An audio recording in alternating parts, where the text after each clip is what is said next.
Either you partner with the AI to do work, or you're gonna end up working for the AI. That's Dan Martell, entrepreneur, investor, best-selling author, and one of the sharpest minds in the world at business systems, leverage, and AI. He's built and exited multiple companies, advised high-level founders, and is obsessed with helping entrepreneurs buy back their time, think bigger, and build businesses that don't depend on them for every decision. If you wanna get rich, go be the person that becomes the agent operator. In this episode, Dan breaks down how AI agents are gonna completely change the way businesses are operated, how creatives can use AI without losing their taste, and the shift from just being consistent to actually going pro in content. We do everything we do in 3 hours a week, all of it. Nobody in the world does content the way we do it. Today, Dan opens up about something he's never shared before publicly and why your greatest purpose might be hiding right next to the hardest thing you've ever been through. I actually believe everybody's purpose sits right next to the worst thing that's ever happened to them.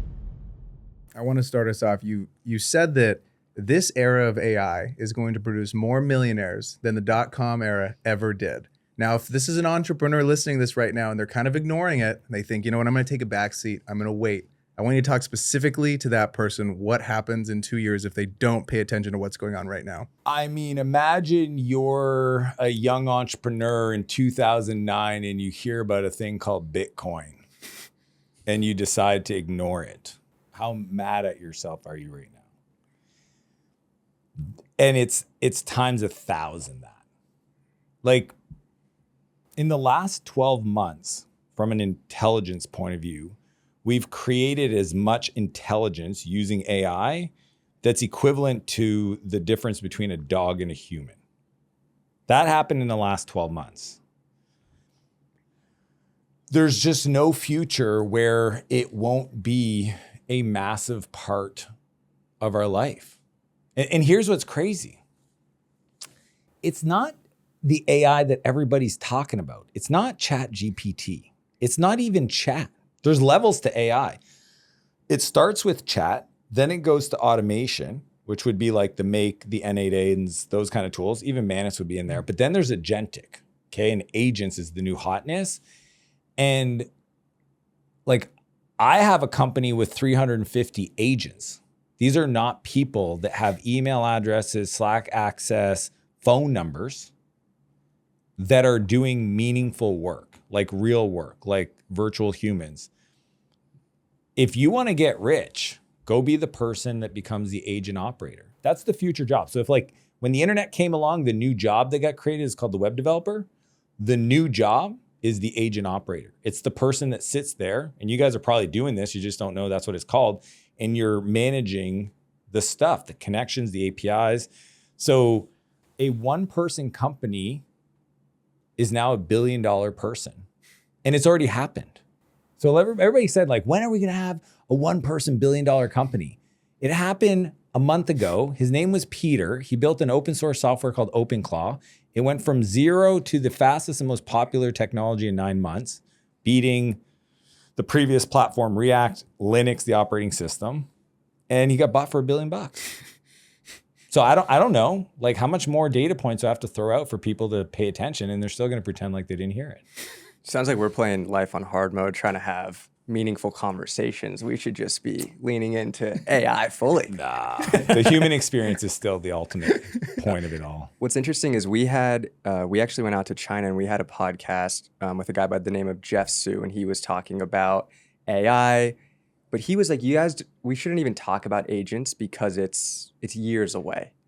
And you just said over the last like 12 months, like it's now here. And so if someone isn't necessarily paying attention to the agentic side of AI, talk to that person of, I'm still using chat, I'm doing the everyday tasks, it's helping me out. I know that AI can help me be more productive, but like where do you start with the agentic stuff?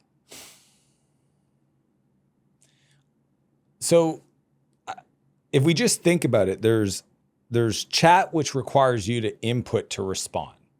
The difference with Agentic is that it's always running and it's always trying to accomplish a goal. Does that make sense? And that's the fundamental difference.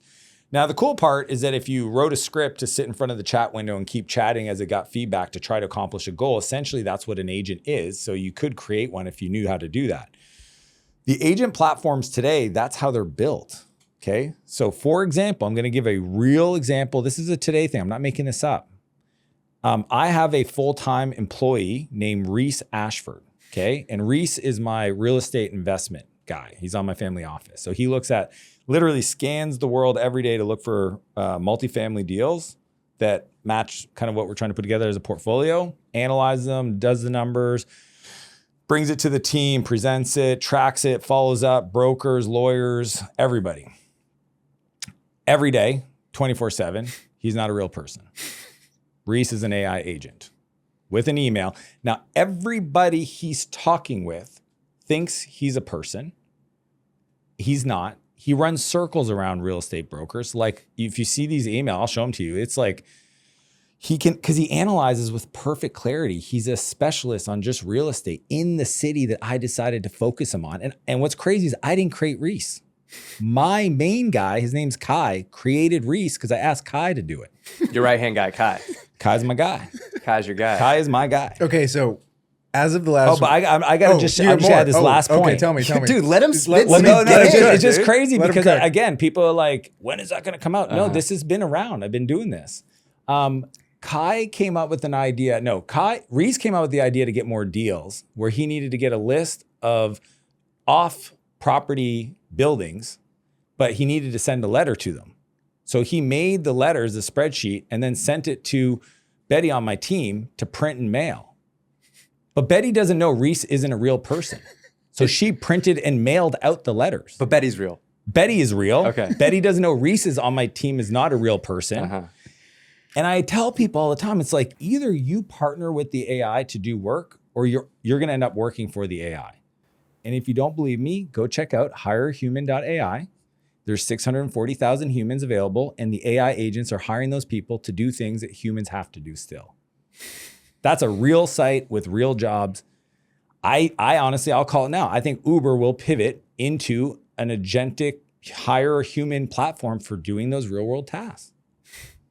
Oh, really? Oh, 100%. So you think they're like It's the last mile. They got into food delivery because it's the last mile. When all of a sudden the agents need somebody to go pick up a set of keys and drop them off somewhere else, and Uber's got the infrastructure, of course Uber's going to have an API that my agent talks to get that done.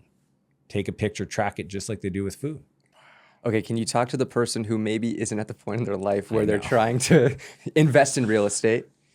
We're close. We're getting there. But you can use it for anything. Yeah. So for someone like us trying to build personal brands, create content, have a podcast, can you speak to that person who, 100%. Entrepreneur, trying to build a personal brand for themselves, or forward-facing, how can that person use agentic AI?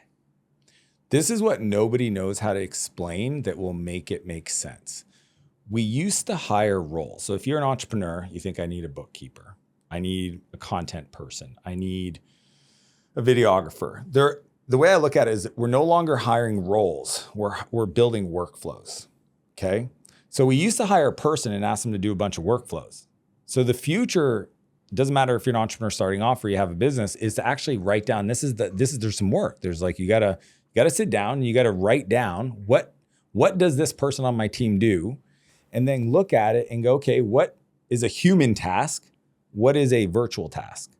Because that's where the AI can partner with you to increase your output. It's because they're workflows. It's not roles anymore. The organizational design has changed.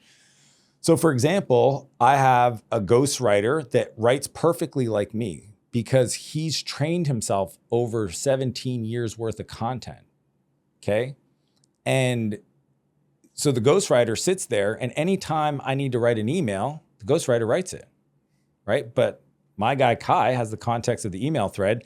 The ghostwriter writes it because Kai doesn't have the context. That's his only job. So what you do is you try to create these tasks and you create these specialized agents, and that's what they do. So it doesn't matter if I have one that does research every night and tells me what's popping off.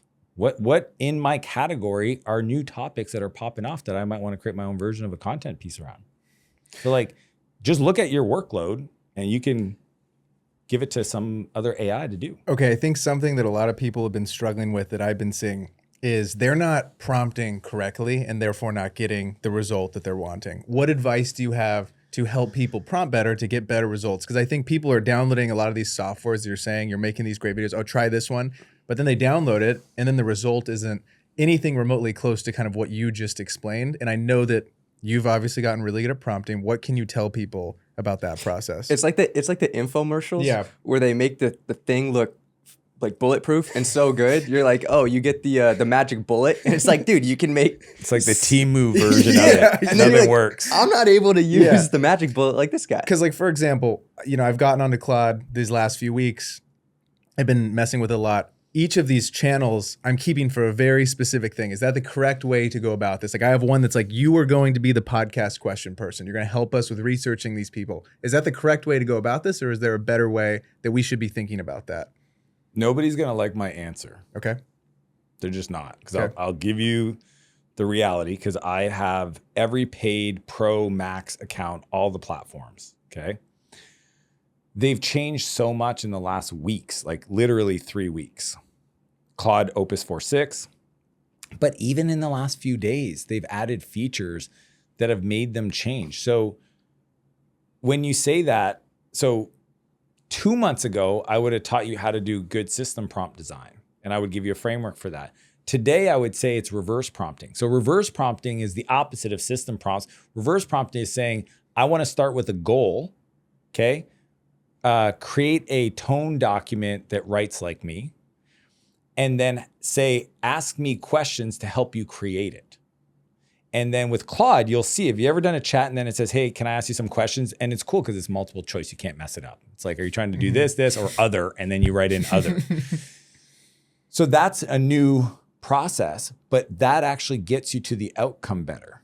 So if you do it that way, where you reverse prompt, not system prompt, it will probably say, hey, I have access to your emails. Why don't I just reverse engineer the tone document so I can write every piece of content like you, pulling from your email?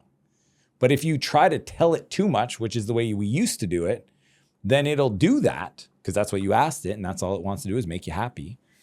But then you don't get the right thing. So even in the last few weeks, the whole process is asking it. Like yesterday, I was talking to my friend. He's like, I need a dashboard for my business. What should go on the dashboard? Now he started talking to his AI and saying, you know, this is my business. This is what I want to track. This is what I want to track. Soon as he said that, he messed it up. You just told it what you wanted to track. You want a dashboard for your business. Yes? Cool. Just tell it the business you're in and create a dashboard and see what it creates. And I will tell you, it's like this genius cousin you have named Marcus. He's got a 220 IQ. What are you going to tell him what to do? He's seen 17,000 dashboards for your category. And then what you do is you see what the output is and you go, oh, I like this. I never thought of that.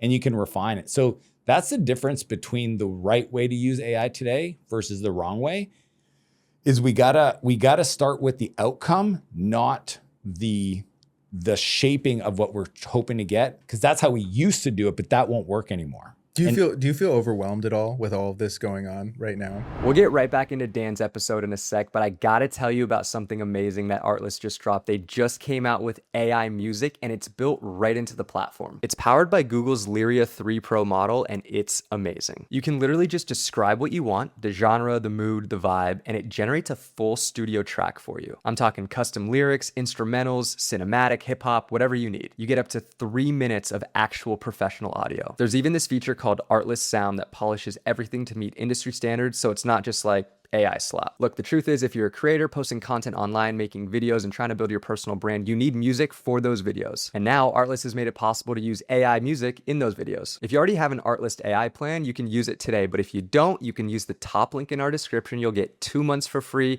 and you can start using Artlist AI music today. All right, let's get back into the episode. Like, do you feel like every week, and we just talked about it before the pod started, like NVIDIA pops out, we're going to have this new thing. It feels like every week every day, honestly. It's day. It's literally every day. day there's a distraction almost that kind of pulls me over here. I'm like, should I be looking at this tool? Is this going to revolutionize what we're currently doing? Like, what are your thoughts on that?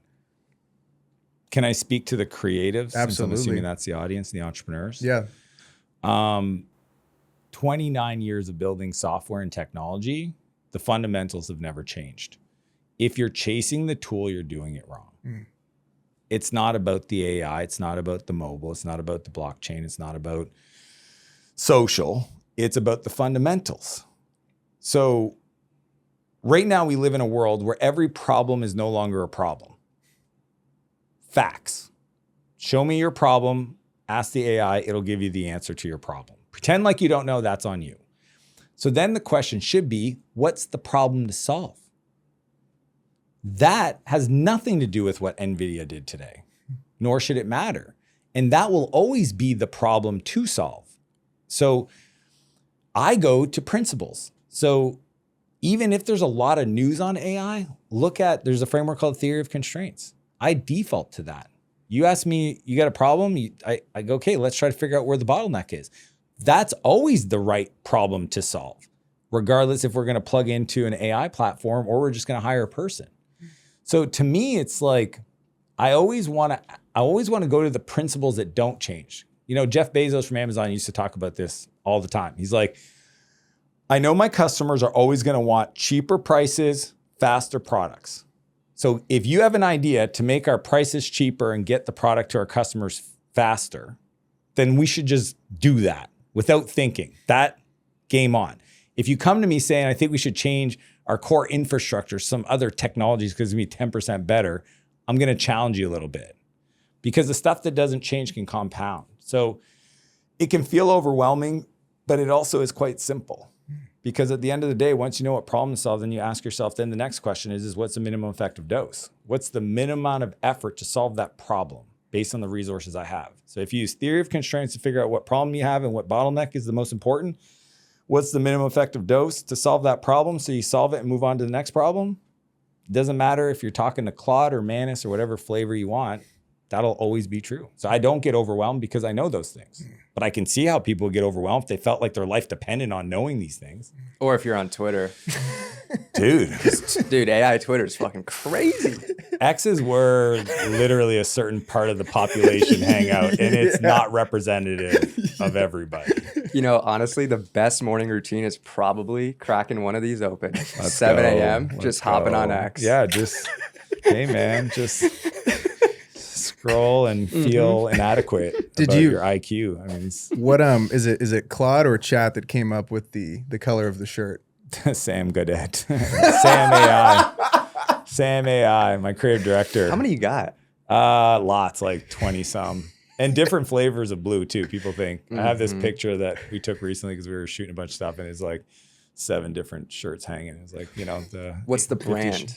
A Kitten Ace. Okay. Yeah, and they don't pay me and they should. I've actually met with them and the CEO because they were just like, you've really helped, you know, because it's like always the comment in the chat.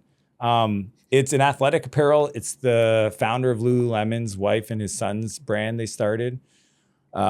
It's, you know, it feels like cashmere, but wears like an athletic, you know, you can wear it to the gym and stuff. And it's just, I've always worn it. And then the blue is just the color. My wife loves that color on me. So I'm like, she likes it. Sam Win-win. thinks it's fun.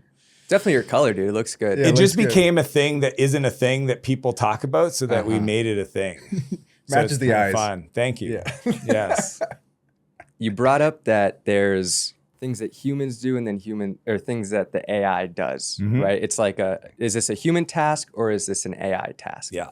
You also brought up, we're talking to creatives and, you know, trying to make content and build a personal brand, but using AI in that workflow. How does someone utilize AI, but still keep their taste and allow themselves to stand out in a world where it seems like AI is just going to continue to become way more integrated into our lifestyle? And so if everybody's using it, do we run the risk of all kind of sounding the same? And So good. And how do we counteract that? I got so much I want to share right now. Let's go deep. Yeah, because like, you know, a lot of people know me as the, you know, buy back your time business AI guy. And I've been super blessed of, you know, not only exit software companies in the AI space, which I've been doing before ChatGPT, but like as a content creator, last month, I think we did 220 millions on our content in a month, which is bananas. So, and I have like Martell Ventures is what I spend 97% of my time, which is an AI venture studio. We have 15 companies we've launched in the last 14 months, right? And it's on pace this year to do 250 million in enterprise value. So I've got my foot in both. here's the framework to think about why AI isn't gonna disrupt or take away from the creatives. Because I'm gonna just say it and you're gonna be like, oh yeah. One, when I go to a grocery store, there's a little sticker on the bananas that says organic. I make a decision if I want the organic or I don't, based on price, based on what my perception is for the brand. Like, do I want to invest at that level? So that's one. So I think, and we're already seeing this with most content, if it's AI generated, they say it, right? And people will decide, scroll or not. And some people don't care. They're like, this is a great news outlet. And I know it's a person that's AI generated, but it's always relevant and it's always good. So I think we're just going to see more delineation of the organic, the organic versus the AI generated content. And it's going to be marked. So then we have that. And then I grew up watching a cartoon called Astro Boy and He-Man. And guess what? There was other cartoons on TV that I didn't watch because they weren't as good. So it's like the story will always win. So if you're a creative, guess what will never change? The person who can write the best story. The Aaron Sorkins of the world will always have a job. So it's, to me, if I look at the work product, okay, again, we're really an AI-powered media company. And all my videos are Dan. We use it for B-roll for fun, but it's all Dan. Where do we use AI in our workflow? Well, we've never shared this publicly ever. And I don't know if Sam wants me to share this, but one of the tools we built more than a year ago was, because again, Sam follows the same process I just shared with you guys, theory of constraints. Where are the editors spending the most time? One of them he identified was 5 hours a week minimum per editor on just trying to find B-roll.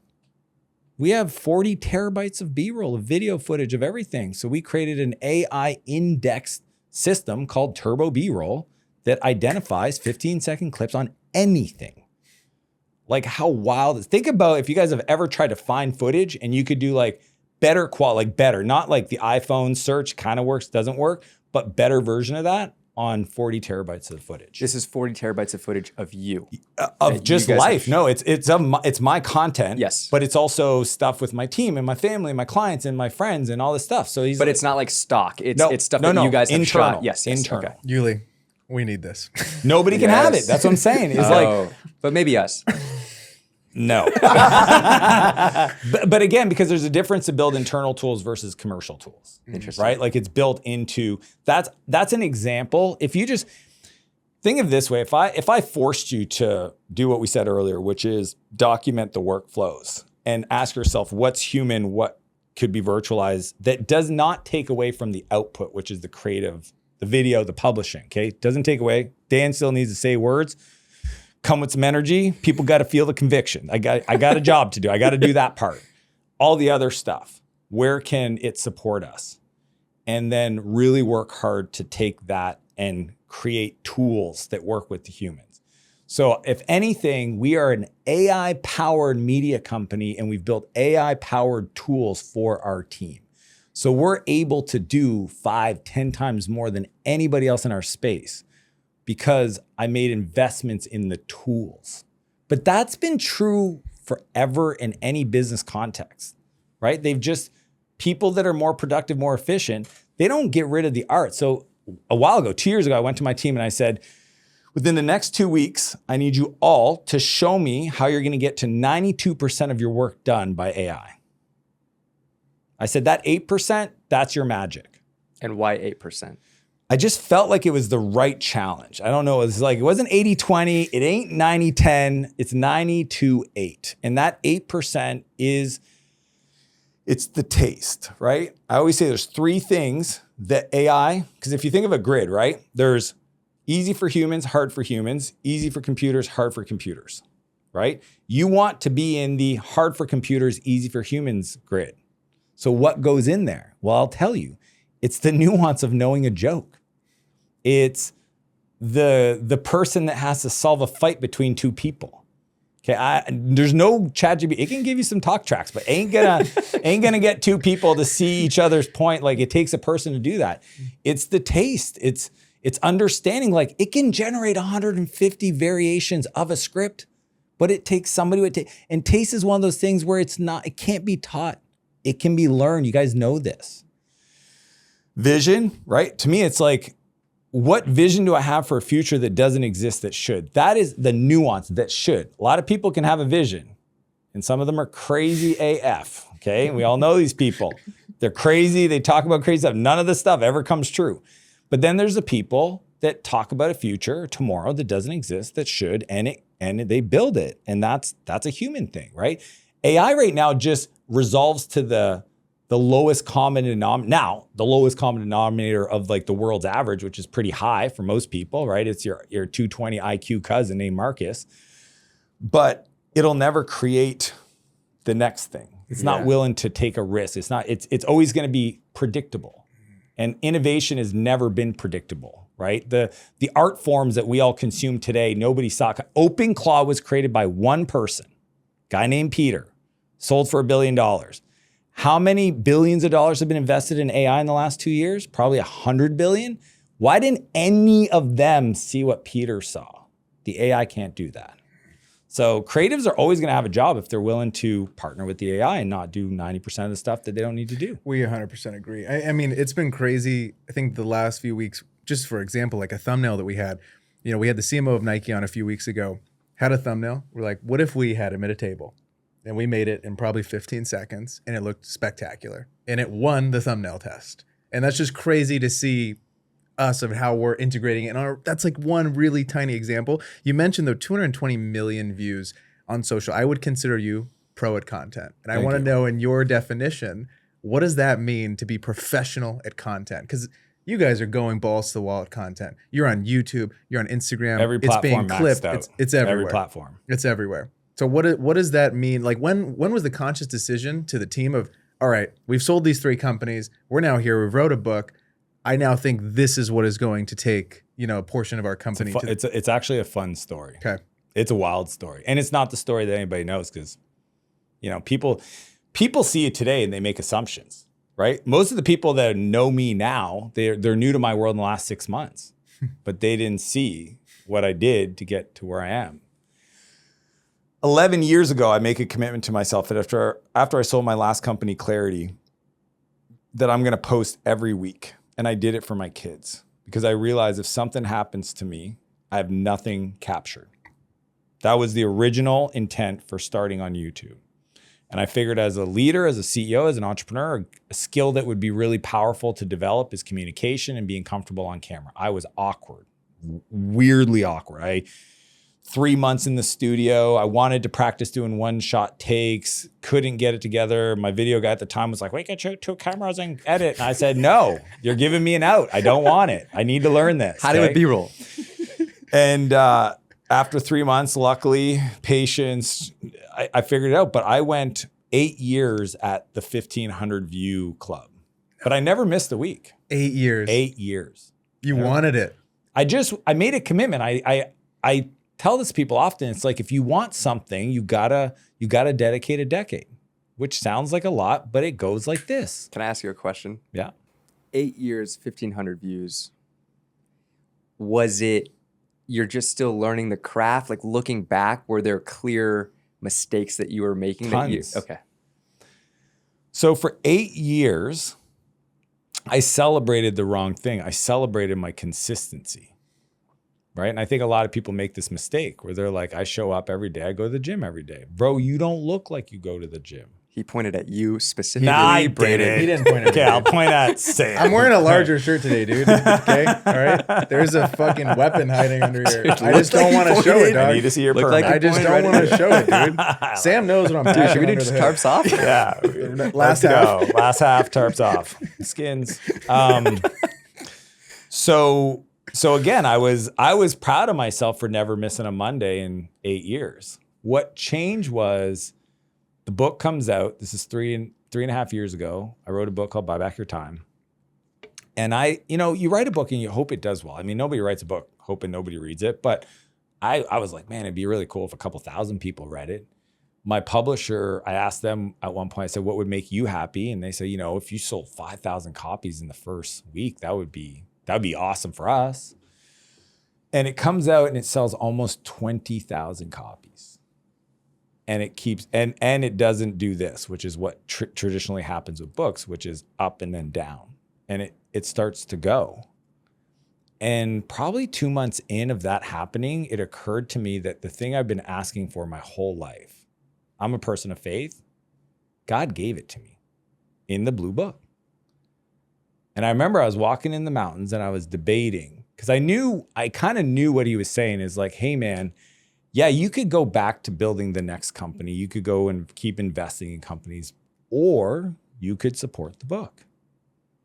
But I knew because you guys know what that means. It means going pro.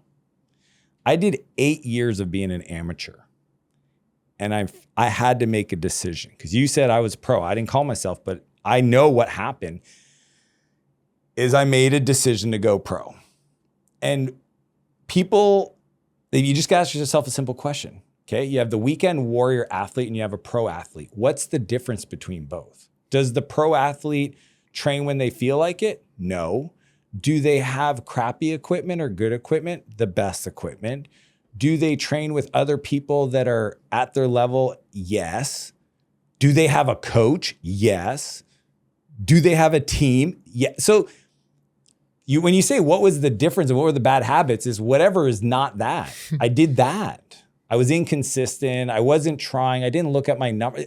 A pro athlete measures 17 different data points on a daily basis to see how they're performing on just the human part, not on the performance of the sport part. And that was what the decision was a clear delineation of pro. And then I'll tell you the two things that I think everybody can look at if they want to ask themselves if they've made this decision. It's the bank account and the calendar. I was bragging before how little I spent to do what I do. I would brag. I taught this. There's videos of me teaching this. I do 2 days of shooting once a quarter to generate all 12 weeks of content. I bragged about this shit. There's no way you get pro every 90 days doing of YouTube. And I was like, wonder why I only get 1,200 views on videos or 800 views. Well, no shit, bro. You're not even trying. You're not even like So that's what I did. I made a call, hired my buddy Sam. Him and I partnered up. I gave him an unlimited budget. Unlimited. Oh, that's lame. Wild. Like even today, friends of his that know him go, you have no idea. And he knows, he's not, but when I say unlimited, I mean like. Blank check. I never said no. Never said no. He's not wasteful, but I never said no.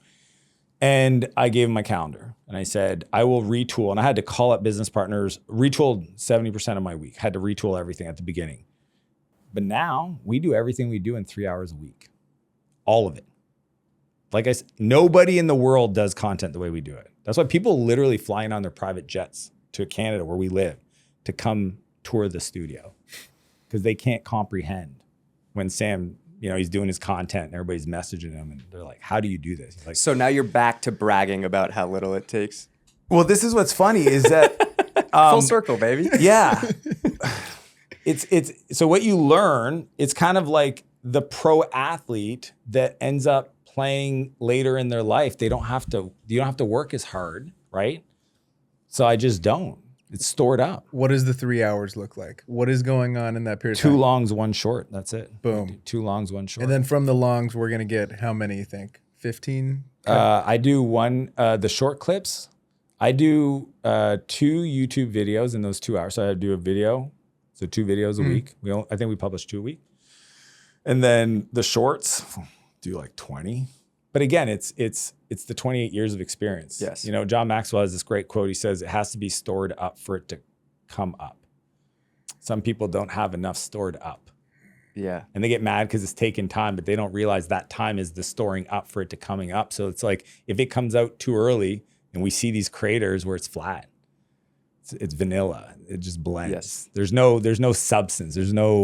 It's like the 18-year-old life coach. It's 100% that, right? But what's funny is that 18-year-old life coach is complaining that it's not moving fast enough for him. It's like, bro, you don't got anything stored up yet. Like you should go travel the world a little bit or go and get your heart broken 14 times. Like, have you seen this kid can't be older than 11. Okay.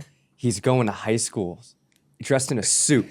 and like trying to get them fired up. Yeah, Have you seen this kid? I've seen this guy. It's hilarious. No. And you can just tell these kids they're like, who fucking hired this little This kid? guy. Like, good on the kid for getting on it early, like love the drive, but it's, there's something to be said about being 11, trying to fire up the kids. A couple other things that is reminded me of what you said, two things. One, growing up playing Little League Baseball, there was, I went to Memorial Park and there's a softball field. And after practice, there would always be like softball games going on. One time, Jose Canseco just like, or no, I think it was Jose Canseco's brother, who's literally, They look alike. they're the same, they're twins. Yeah. Talking about how like you have to put in the work and then you become good. He comes up and hits, I've never seen a ball hit as hard as he does. He came up, hit the ball like over, you play at Memorial, Yeah. he hit it over, like softball to softball field over. I do that. And he doesn't chill out. And then he doesn't even run around the base. He just walks back to the dugout. Yeah, which is hilarious. The other thing I wanted to bring up. He doesn't run the bases. No, yeah. He's just like, Hit it yeah, so I'm far. just that good. It's gone. The other thing I wanted to bring up is there's a interview of John Mayer and Jerry Lorenzo, and it's a complex interview. Have you seen this? Yeah. I would say my half of TikTok is AI and artists. Oh, interesting. Oh yeah. Like comedians talking about their craft, musicians talking about their craft. Mm-hmm. Yeah. I've seen all John Mayer's talking about how the voodoo. Well, he has a famous story of how he was drinking a lot and he had a really bad hangover. And he had a conversation with himself and he's like, all right, John, like how much of your potential do you want right now? Do you want 70%? And do you want to still be having fun or do you want all 100%? He's like, I want 100%. He's like, all right, that's all that needs to be said. Reminded me of what you said pro. of like, he went pro in that I moment. did. Yeah. How many people, this is what's interesting, if we know all these greats, how many other greats were sitting around that never made great because they didn't make that decision? Think about that. How much sideline people in the stands admiring the people on the field of play could be there if they were willing to ask themselves that question? What percent of your potential do you want to activate? 'Cause that's the question. What's crazy to me, and that's why I think AI is cool and all that, it'll never replace that. It'll never replace the human drive, the H to H, right? Human to human, there's something, we all experienced it during COVID when we were all on Zoom calls, and the magic got lost in the digital transmission. Like it never will capture that. And I just think like, that's kind of what I would say drives me the most is just watching people activate that part of them. When you had a low point in your life that you talk a lot about, right? What was that inner dialogue like during that period of time that got you to turn everything around in a moment where maybe it didn't feel like that was possible? It wasn't very nice. It wasn't very kind. I was 16 when I probably hit rock bottom. And like really rock, like not getting kicked out of my house. Like, I was juvenile detention the second time. So it was, what was I saying to myself?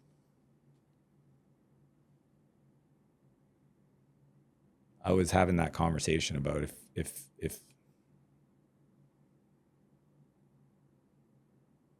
maybe it might be better if I just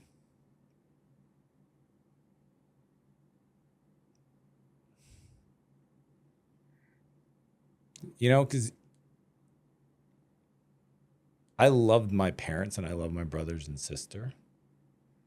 And I knew at that point I didn't make a lot of good decisions. I knew the pain. I was just imagining because like I felt guilty about it. So like I just thought maybe I should just end it, right? So it's yeah, man, I had a lot of sad moments. And what changed though, and why I'm here today, is I got in a fight. So it was an adult prison. So it was actually a prison with cell blocks and everything. And I got in having breakfast and some guy said something. And in prison, it's one of those things where if somebody calls you a goof, if you don't, you're just going to get picked on all the time. So the guy calls me a goof because I finished all the coffee and we get in a fight. It's like full on going off. Guards come in, grab us. and throw us in the hole, which is solitary confinement, which I'd never been in before. And it's probably the worst thing you could do to a human. So I strip you naked, you're in your underwear. I don't tell you how long you're going to be in there. The lights are on 24/7. You don't know what time of day it is. They let you out for 30 minutes in this like concrete, literally the size of this room, 30 feet up, fence. And on the third day, what I think is the third day, the door opens and there's this guard standing there named Brian. And he's just like, his face. Now, Brian had been there probably worked there for 10 years, seen a lot of kids come and go.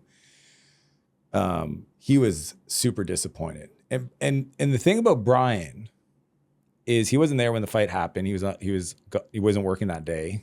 He came back, and Brian was like, you ever have like an adult in your life that was like the cool adult? He was the cool guard. Like guards they're not really they're called COs, correctional officers, and most of them are not nice and nobody likes them, but everybody respected Brian because he would, look the other way if you wanted a second dessert, or he wouldn't give you a hard time for keeping your light on too long if you were working on something or whatever. And as long as you respected him, he'd respect you. And I remember him opening up the door and he's just like, gives me this look like, what are you doing? And so anyways, he says, follow him. And we leave the area and we're walking down in the prison. If you've never been in a prison, like there's a place you walk and there's a place you literally have to walk. If you take a step next, like something, they just think you're running or doing something. So we're walking down the hallway and the door to the cell block is there and we go past it. Now I've never stepped a foot past the bottom corner of that door. The next door is the guard unit that overlooks the two cell blocks, right? From our side, it's a one-way mirror. So I've only ever seen the mirror.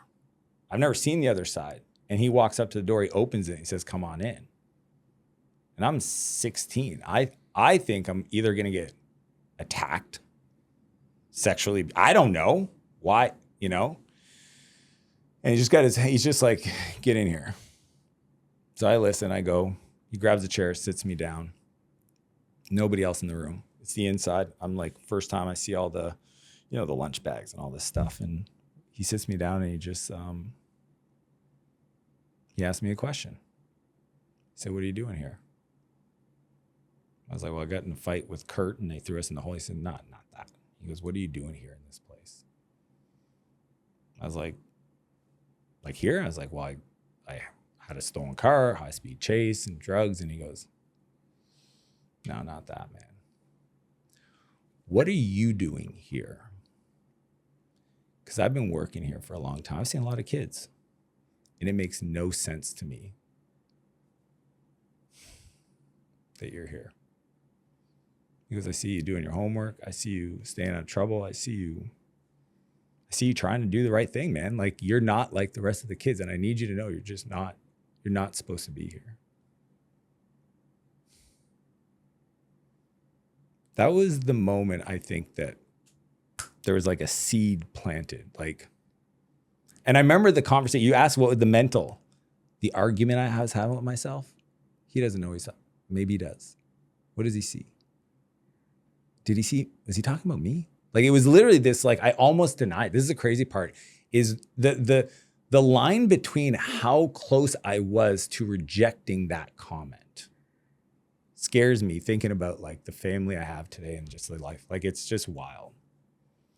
And Brian believed in me, man. And he definitely believed in me when I didn't believe I deserved to breathe the air I was breathing. And that was the beginning. And it wasn't quick. It was 2 more months. I had to prove myself. I got released to a rehab center. Most people did 6 months. I did 11. I had some shit I had to work through. It was at the end of that program where I actually discovered computers. It's fucking crazy, bro. Like it was built in an old church camp. And I was helping Rick, the maintenance guy, clean out one of the cabins. There's an old computer and a yellow book.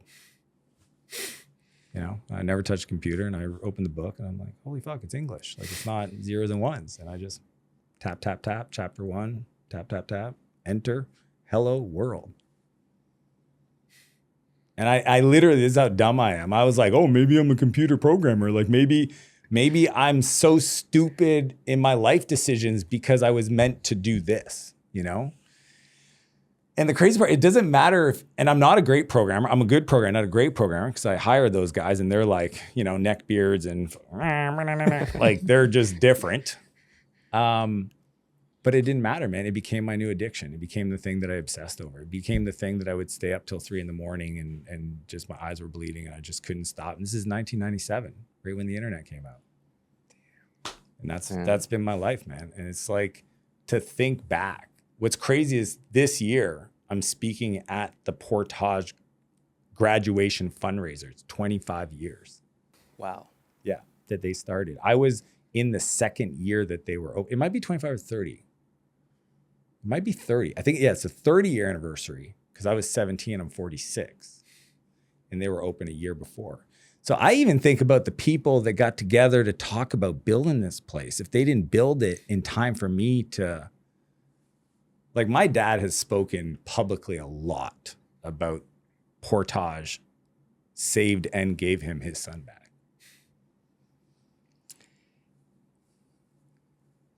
Are there conversations you can point to where you've been on the other side, where you've recognized someone else's potential, where they maybe haven't seen it before, and then you have a conversation with them and it kind of helps them like it helped you? Yeah. You know what's crazy is I could sit here for 17 days straight and tell you those stories, because I actually believe everybody's purpose sits right next to the worst thing that's ever happened to them. People ask me that all the time. Dan, how do I find my passion? I'll tell you where it's at. You won't want to go look. You know, it's probably in a box at the bottom of the ocean that you don't want to talk about, pretend happened, whatever. I don't know what it is. I just know what it is for me. So as you ask me that question, I can look at people in this room, outside this room, where I've had those conversations with them. Genuinely, I mean it. I truly mean it. I told you earlier, my favorite thing to do is seeing the potential in people and let them know about it. I want to let them hear, like, I see it, but I see their 10% potential, right? And they got to ask themselves, am I okay with 10%? Or do I want 100%? Because all the vices and the bullshit, that's what's holding you back. And it took me a while to figure that out, man. It's why I do so much work with youth. My King's Club program, or, you know, I was sharing with you guys earlier that I've, you know, it took us 2 years to give 10,000 copies of Think and Grow Rich to every kid in our town. But that's all part of that place that I came from. You know, the thing I try to do with my content to help entrepreneurs is help them build a life they don't grow to hate. Because if you don't know how to do that, it's easy to do that. But my purpose is to help young people not feel broken. That is, I will fight for that. I will put my head through a wall for that. You know, so every King's Club, I do that times 100 kids. When you ask that question, I can point to like Chase and Mark, like all these little dudes. You've probably seen some of those videos. Yeah. Dude, it's like the coolest because they're listening. They're locked in. And I know the responsibility I have, and I know the power I have to get down on my knee, look them in the eyes and tell them, bro, you're 11 and you're here. You already won. Be soft on yourself, man. Don't stop. Keep coming back. These are your peers. These are your homies. I guarantee you're impressed with me. I'm impressed with you. And I know if you just do what you're doing now and don't stop, well, if you think what I did's impressive, you're going to laugh. Because when you're my age, it's just a numbers game. Like, it's impossible. I think something that I struggle with, something a lot of people I think listen to our show struggle with, is we're so hard on ourselves. So hard. I mean, we could have a huge episode. We could do really well for the month. And I'm still thinking, well, like, I'm not at this place that I know I can be at. And I'm wondering, with people that you've coached, maybe it's something that you've talked to yourself internally, you've seen a lot of success. What is something that you could say to me and that group who is struggling with that? Tell me more about that though.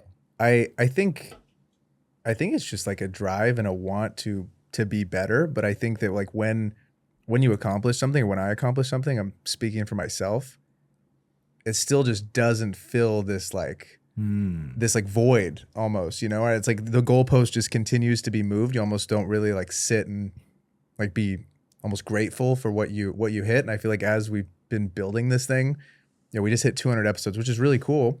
It's really cool. Really cool. But I'm not thinking about 200. I'm thinking like, what is the next awesome conversation that's going to like sit in this chair that's going to impact the group that listens to us and keep growing this thing to a place where I know it can go.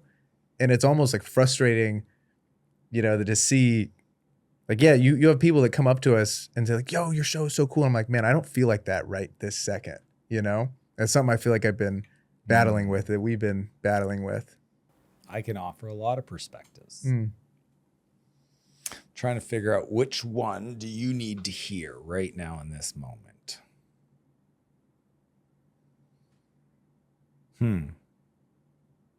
Even with business too, I mean, it's like we had a crazy month a few months ago, but it just doesn't fucking feel. I know. The money comes and I'm like, I made this fucking LinkedIn post. I'm like, this is crazy. Yeah. And you got people who are like, yo, you did this. And I'm like, well, it sure doesn't fucking feel like that, because the money flies right out. And then you're on to the next week of, you know, back trying to sell or back trying to grow. I got a question for you. Well, Mr. Dan, thanks. Okay. How much of it is like you wanting more for yourself versus comparing where you're at to maybe some of your peers or other people? I think both. I think it's really easy here specifically to get caught in that trap of, I mean, we live in one of the richest cities in the fucking world. Yeah. Like you walk outside, there's a fucking Ferrari right outside your building, like looking right at you, like, you know? So I think there's like a part of that for sure is comparison that I can recognize. But I think the other part of it is like this, it's almost like what you're saying. It's like this, it's like this thought of like wasting kind of what we have. Yeah, I think it's like potential. Let me offer you this, because it addresses both of those perspectives. This is Dan's I can only teach what I've gone through. Yeah. And I 1,000% resonate with that. I went through it in my 20s. I was so determined to prove everybody wrong. Okay. I have that by. Oh, dude, growing up, like you gotta understand, I was voted most likely end up dead in a ditch in an institution or in prison for the rest of my life. And like the amount of parents that I was on the "you're not allowed to be friends with Dan" list, like I had to hide in the woods just to hang out with my friends. So the amount of dark energy drive to like fucking stick it to them, like my buddy Mike's mom made me millions of dollars, like tens of millions. Like that one woman and her one decision to force me to stand at the end of the fucking driveway on the sidewalk and she literally, I'd be calling. She would answer and say, "Stop calling, Dan," and hang up on me. And we were supposed to hang out. So what happens is you want to win so bad that you build this getting shit done muscle. The problem is that you never celebrate, because in the moment of celebration, you feel like you'll lose your edge. So what's interesting is you win and you know you should, but you won't allow yourself because you're worried if you do, you're gonna take a step back. And the crazy part is that all entrepreneurs do this. Entrepreneurs that win, what's funny is they think they win because of their edge. And I would argue you won in spite of your edge. Because I'll tell you what will allow you to win even bigger is celebrate with gratitude, and most importantly to yourself. Like honor it, man. Like comparing yourself to that guy. What if he's been doing the entrepreneurial game for 27 years? And you're on year 4, 5, 7, 10 even. It's not the age, it's the entrepreneurial age. And they're all different. So that's why when these kids are like, "Oh my God, I look up to you," I'm like, "You're 11. Can we talk about where I was? I was in a foster home. I wasn't at an entrepreneurial program like this. So you're better than me if you want to just compare times 10 right now at 11. So there's that part there, is that we don't allow ourselves to celebrate. Okay. Now the reason we don't is because everything we do is around essentially, do I feel loved? Do I feel enough? And it's, you don't feel worthy of it. And because you don't feel worthy of it, you never allow it in, and you're always chasing it. And there's no amount of money, recognitions, accolade, achievements that will ever get it. That's the funny joke of life.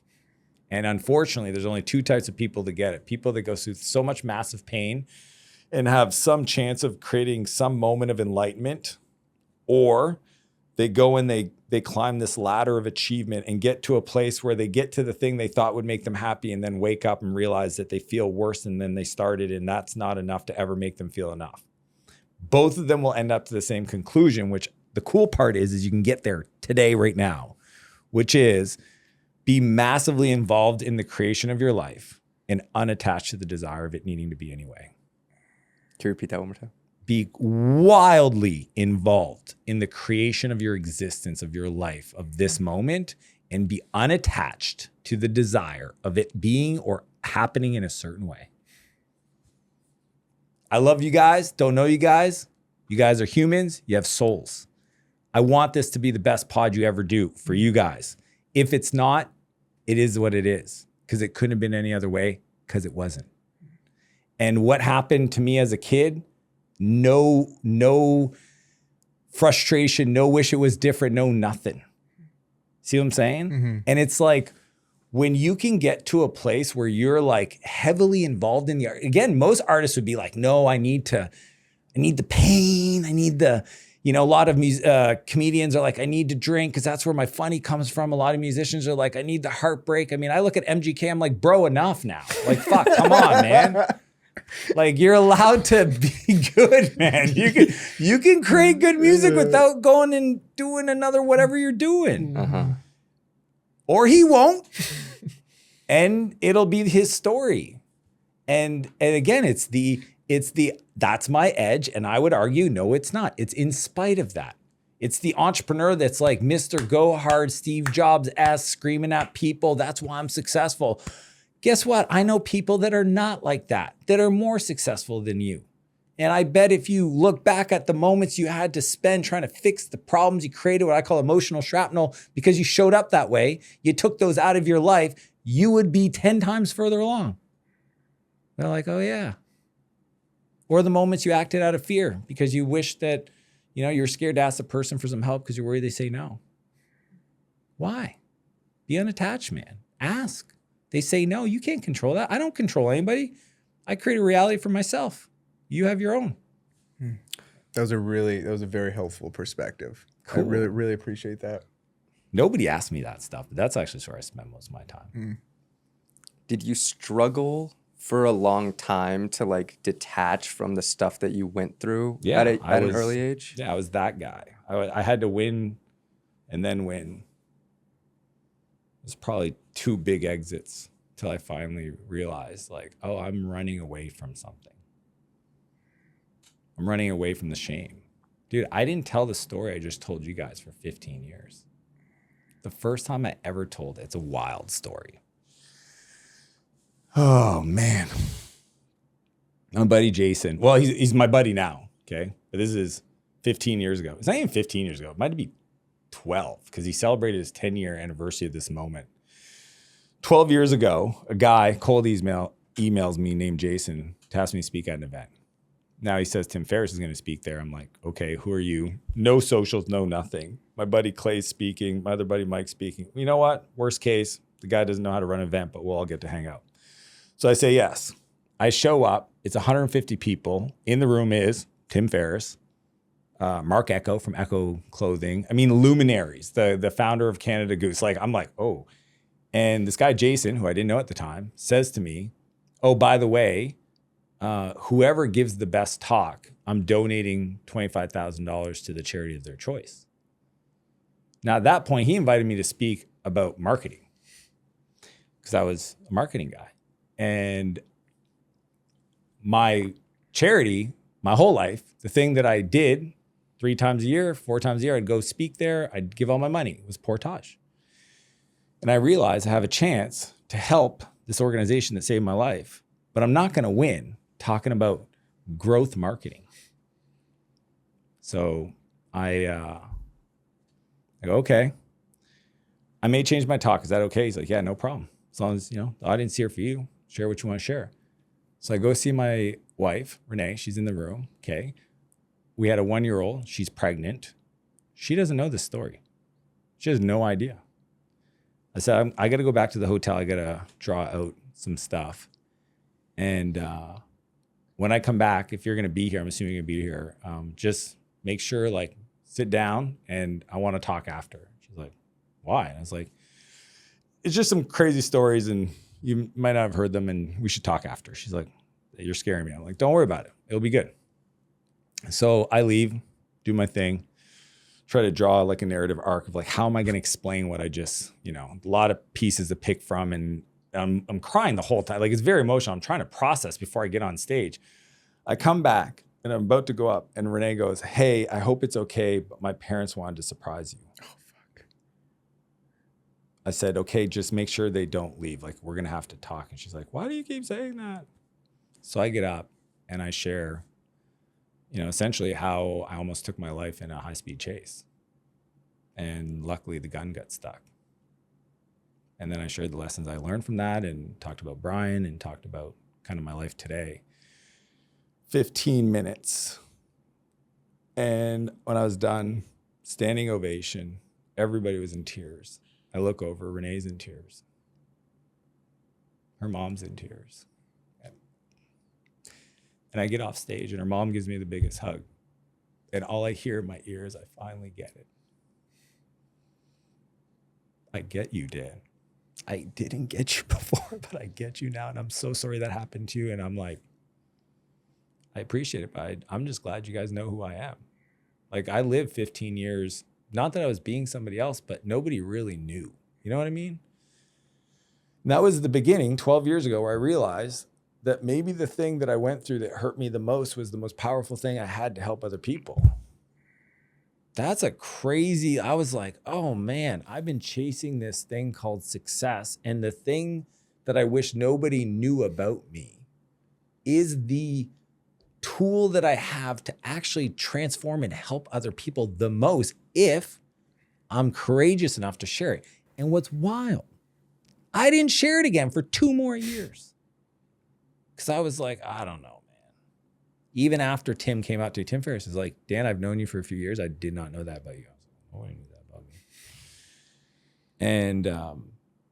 And then I just started playing with it. People asked me, how'd you get started? And sometimes they would ask me, well, what were you like as a kid? And I was like, oh, let me tell you. And so I had more time. But what was crazy is when I finally wrote my book, Buy Back Your Time, my dad found out. My parents are alive. And we didn't talk about this as a family. This was something that was like a no-go zone. That's why my wife had never heard about it and nobody talked about it. And we all went through this really challenging time as a family and somehow, miraculously, we all kind of work our way through it. And now my 2 brothers are entrepreneurs. I'm an entrepreneur. Just beautiful. You just wouldn't know that meeting them today. And he calls me up and he goes, hey, I heard you're working on a book. I said, I am. What you putting in it? I said, I'm going to tell my story.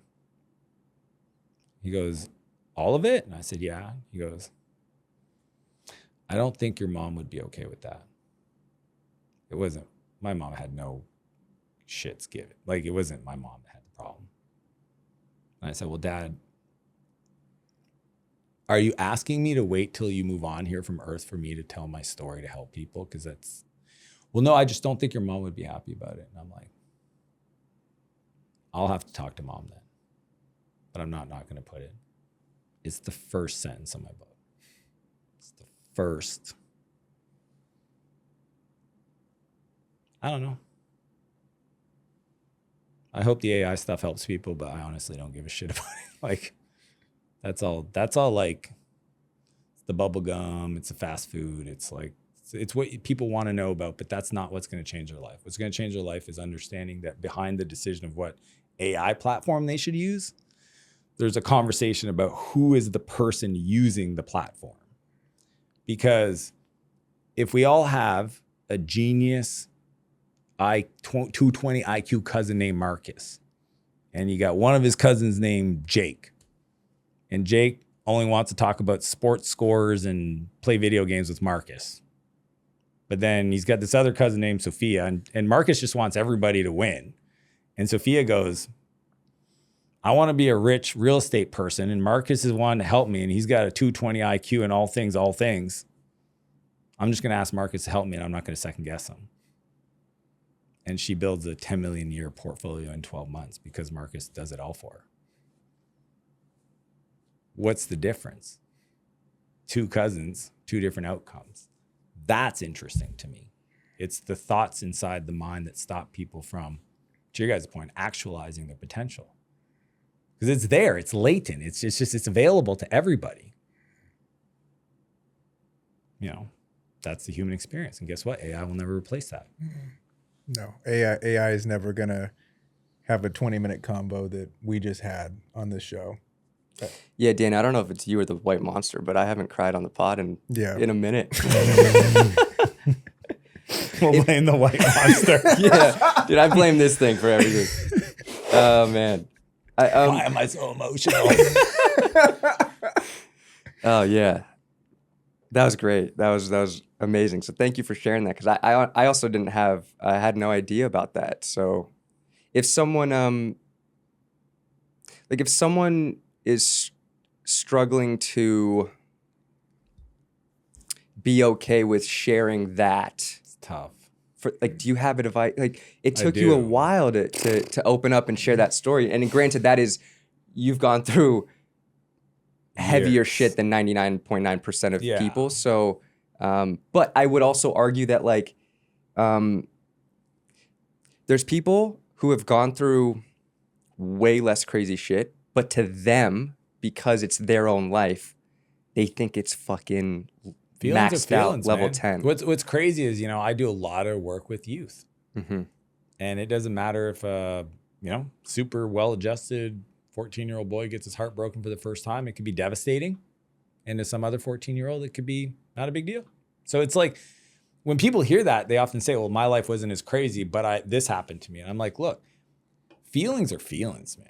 So it's like, how do you learn to be able to share that in a way that is not reliving it, because that could be re-traumatizing,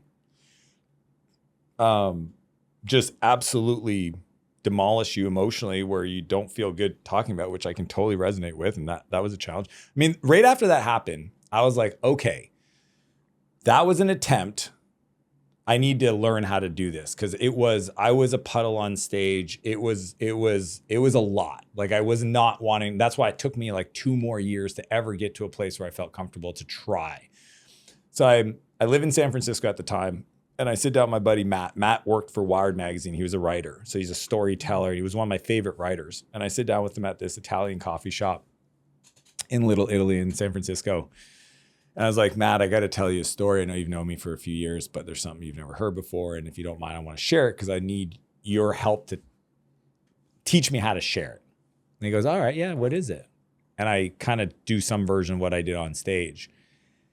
And I'm snotty and red-faced and just a fucking mess. And then he goes, how do you feel right now sharing that with me? And I go, oh my God, I feel just feel overwhelmed. He goes, yeah, man, it's hard for me to you're making me feel that.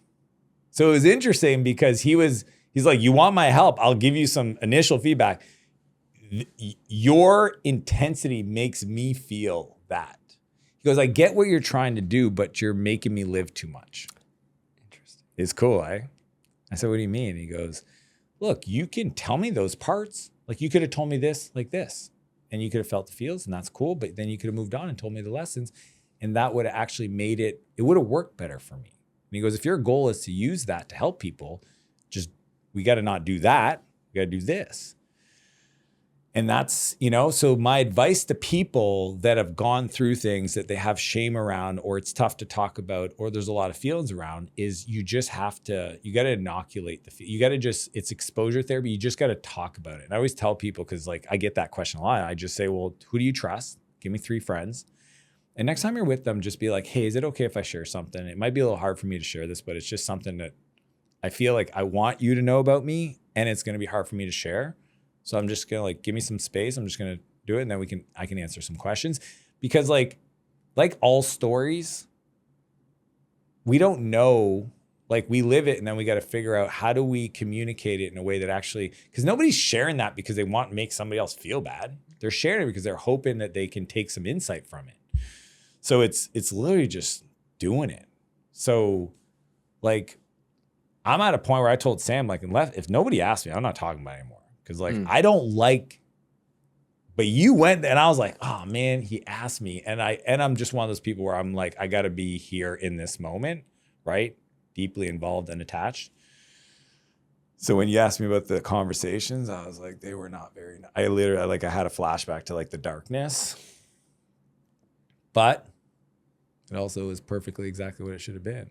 And I think if people, and I really hope people are inspired by that, because I hope they find the courage to share their stories, because that's what I want to hear. Like I don't feel like I know somebody until I know what you've gone through. Like I literally don't. I call it success theater. If you're gonna be Mr. Success on stage and tell me about all the fucking money you made and not tell me about all the setbacks and challenges, I don't want to. I personally would rather my time back, and I'm gonna leave. But you know, and that's the challenge with a lot of people. They're just like, this happened and this happened. And then every once in a while you get a glimpse of like a challenge. And you're like, oh, they're human. Yeah, well, no shit.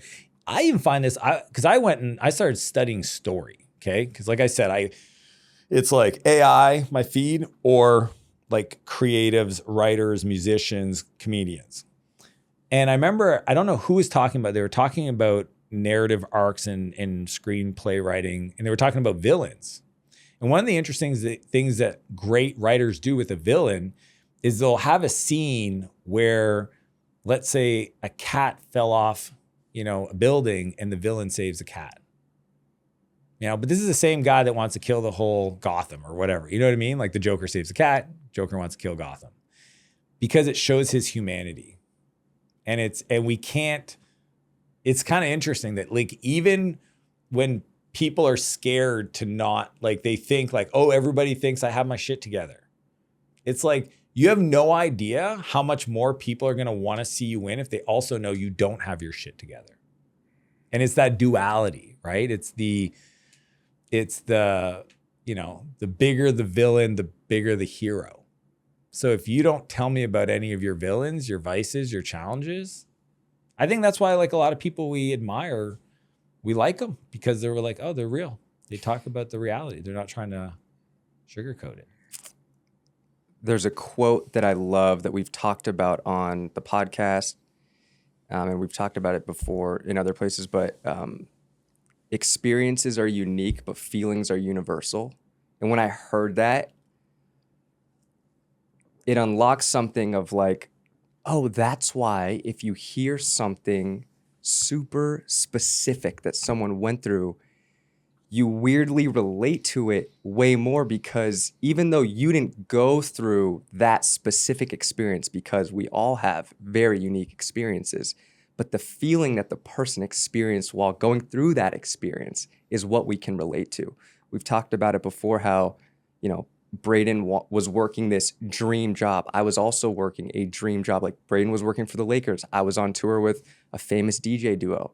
We were both burnt out wanting to do our own thing. And so while not many people can say they've worked for the Lakers or they've been on tour, they can relate to being burnt out from the job that they're working, or wanting to go down an entrepreneurial route, but like still having to work the 9 to 5. And so I think when it comes to building a personal brand, and, we've talked about AI a lot, it's like AI can't replace that. It's like AI doesn't know the nuances of the experiences that you went through. Well, you guys talk about it, which is the most essentially authentic, like the brand is you. Sure. It's the fingerprint.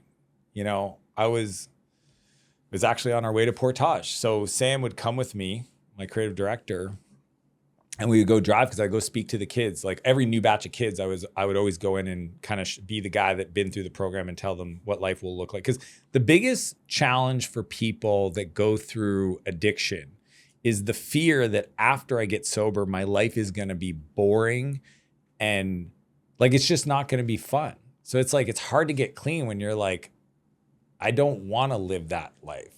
So I always go back and I kind of, I'm like, hey, and show up in a supercar. They're like, oh, hey, you were like us? And I'm like, You were yeah. here. Yeah. So You drove here sober? you guys. And so I'm with Sam. This is a long time ago. This might have been 6 years ago. And you gotta understand, the Sam that we all see on Instagram today was not the Sam of 6 years ago. Okay, he didn't really talk much. Okay, he now talks. He doesn't talk that much, but he talked very little. And we're driving, and he just asked me a question. He goes, what did he ask me? It was about shooting content. Do you remember, Sam? He said, anxiety? Yes. He wanted to create content, but he was worried that nobody wanted to hear from him. And it was a very innocent question. And I'm, and again, this is before I went pro. I'm still an amateur, but at least I'm posted on YouTube. So I just say to him, I said, oh, do you have any friends? He goes, yeah. So how many friends you got? I said, I don't know. I said, well, just like, do you have 5? He goes, yeah, I have 5 friends. So the good news is, bro, there's 8 billion people on earth. And if you got 5 friends, you have 5 people that like your flavor of life. And if you shared yourself fully, 100%, and that's what you guys teach, like that is you. Out of the 8 billion, would you be okay if 10 million followed you? Well, of course. I go, then that's what's going to happen. The problem is the 8 billion haven't heard from you yet. And as long as you put the message out, because like, think about this. This is a cool idea. You're only aware of people that is uniquely, they're in your life of awareness because of you. Because there's a lot of people that create content online. I don't know who they are. It doesn't mean I didn't see them. I just didn't resonate with them, so I kept scrolling. So like if everybody wants to create a personal brand, it's a very simple equation. Get as many reps out there to get people to see for your tribe to then follow to build your audience.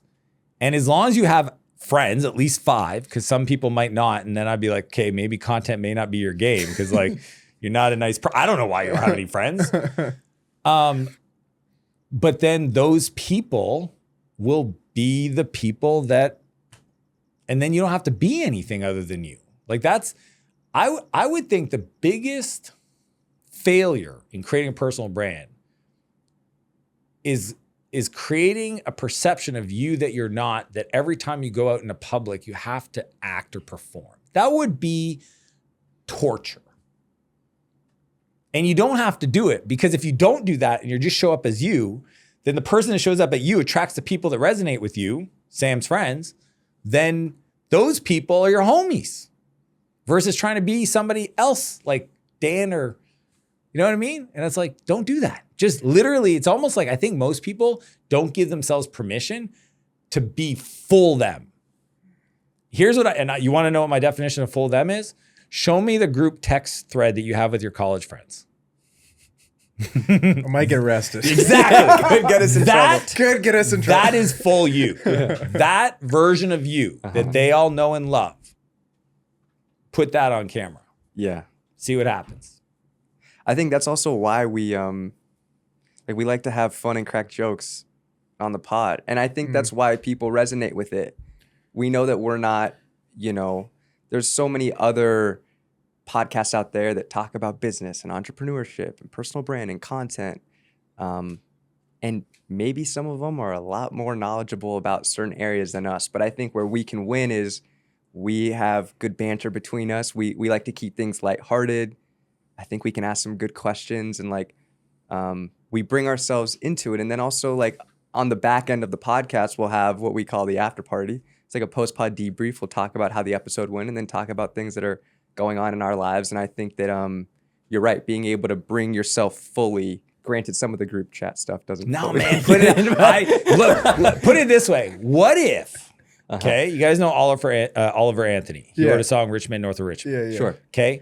One video changed his life. Okay. If you don't know the story, guy struggled in his life, drank too much, couldn't keep a job, mid-30s.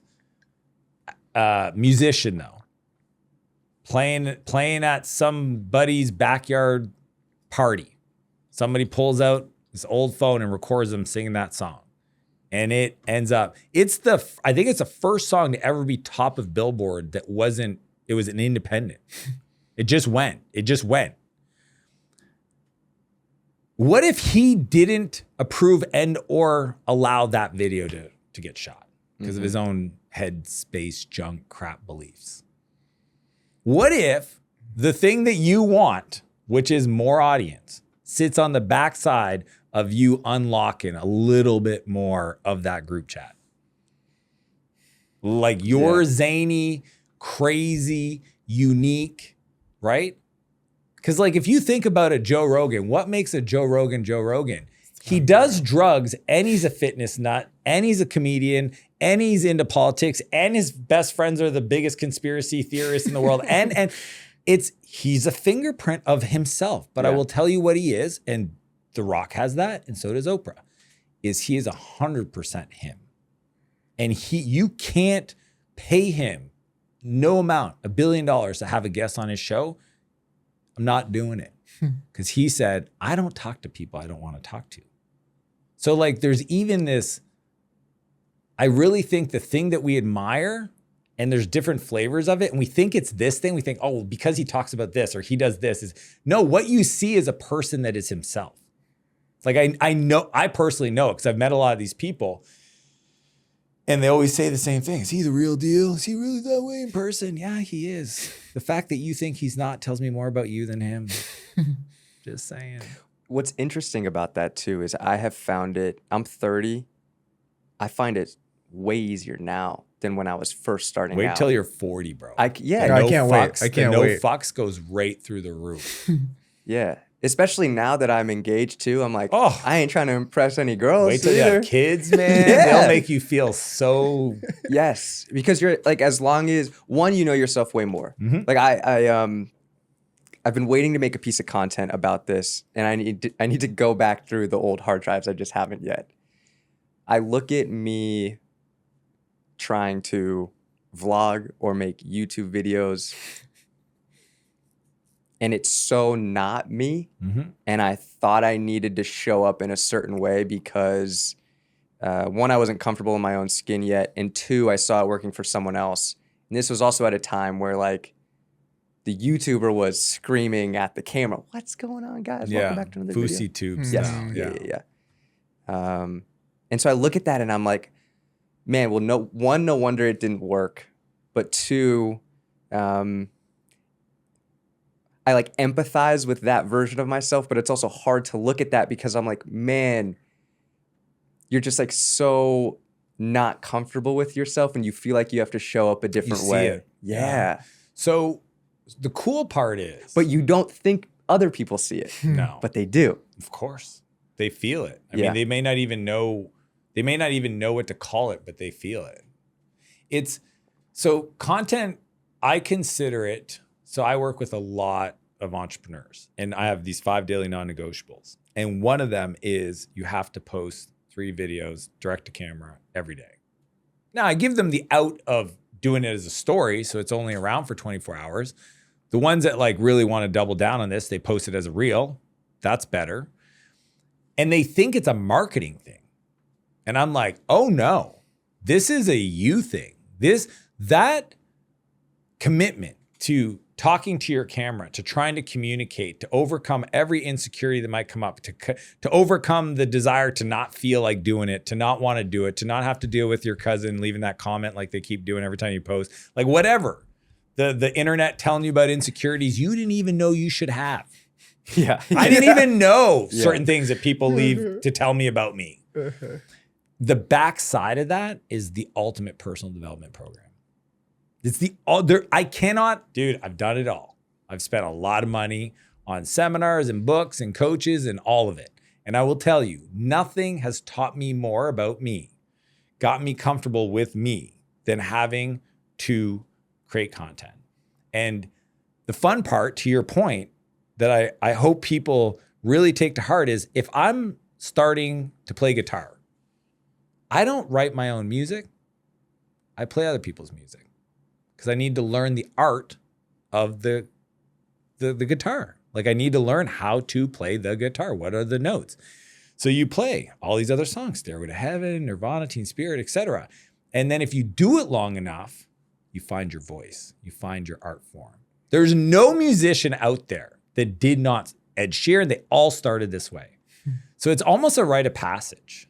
Yeah. Right? It's just how quick can you progress through it?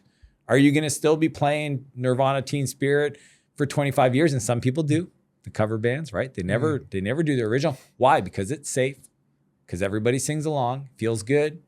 I get a little bit weekend gigs, right? But I never ever did the thing that I knew in my heart I should have done, which was make my own music.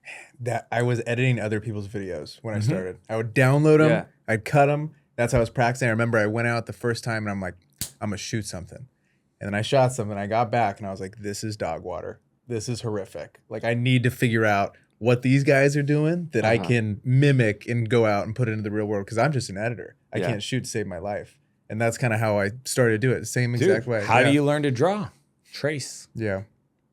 How do you learn? My son edits videos. He literally would see a video and he would just try to replicate it. He's just learning the tools. Talk to us about taking your family around the world. This is wild. Okay, because I loved watching your stories about the world schooling.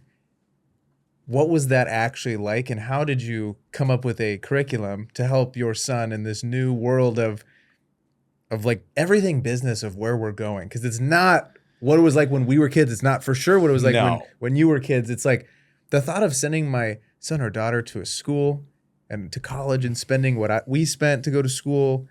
I just don't think it's going to look like that when we have kids at all. No. See, my whole thing is like, I think you got to send your kids to college for the life experience so that they have stories to share in their content. For sure. Yeah. Preferably a better one this Wisconsin.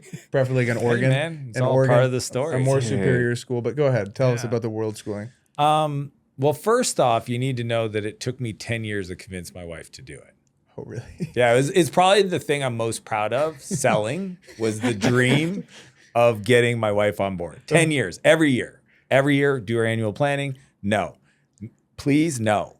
Come on, we can, no. You have two boys. Yes. Okay. Yeah. And how old are they? They're 11 months apart, but they're 12 and 13 now. Okay. So I get it. You know, we had Irish twins, they're called. Okay. 2 kids, 2 pregnancies, but essentially twins. So it was a handful. Like they're just always, and it wasn't till 9, 10 years old where she was like, oh, things are starting, you know, we travel a lot. We always did 2 new countries a year, but it was always these short sprints or like maybe 6 weeks in a country. And then finally we're in Australia 2 years ago and we're planning the year, and the second half of the following year was open. And I was like, you know what, September, do you want to do the world schooling? Like, can we do this? And she's like, maybe, what would that look like? And I was like, oh my gosh, I have an in. Like she never replied, what would that look like? It was always no. And I was like, what does it need to look like? You know, sales 101. What needs to be true for us to get this done? Like that's everybody listening, do that. So I give it to her. She makes a list of 17 things. I have to start working through it. And essentially she agrees to it. Okay. But this is December. I got 9 months to figure it out. So, but we do it as it pertains. And the plan is 9 months of the school year.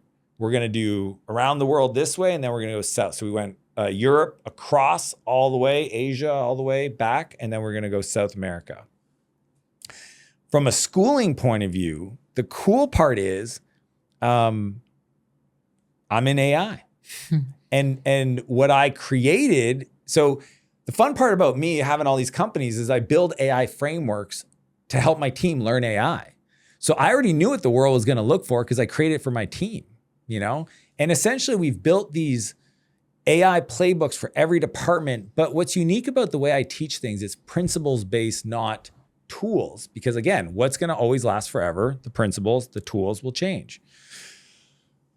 If anybody listens, if they want this, I can give them to them. Like if anybody, awesome. if they want to play, just follow me on Instagram. Okay, do this. Okay, follow me on Instagram. They have to message me AI505. Okay, done. Okay, if you follow me, message me AI505. I'll send you my internal AI playbook for the business departments. that I then use to create the curriculum for my kids. Done deal. Let's go. And so what we did is, it was funny because we actually signed them up for an AI powered school that didn't work. Okay. So we thought we're going to pair, because I believe every kid's homeschooled. It's whether the parents realize it or not. So I brought here's what I want them to learn. I was hoping the school would bring them, this platform would bring them the math and all that stuff. Dude, I don't know if you guys maybe you guys went through this math. I can't understand my kids' math. I can't I didn't do well in math. But it's not even math. I don't even understand like, what they're talking about. They're like, oh, you do this weird thing and it da-da-da, and now you get to a number. I'm like, it's called a division and it works. It's like a long division is a long, nope, they have a different way of doing it now.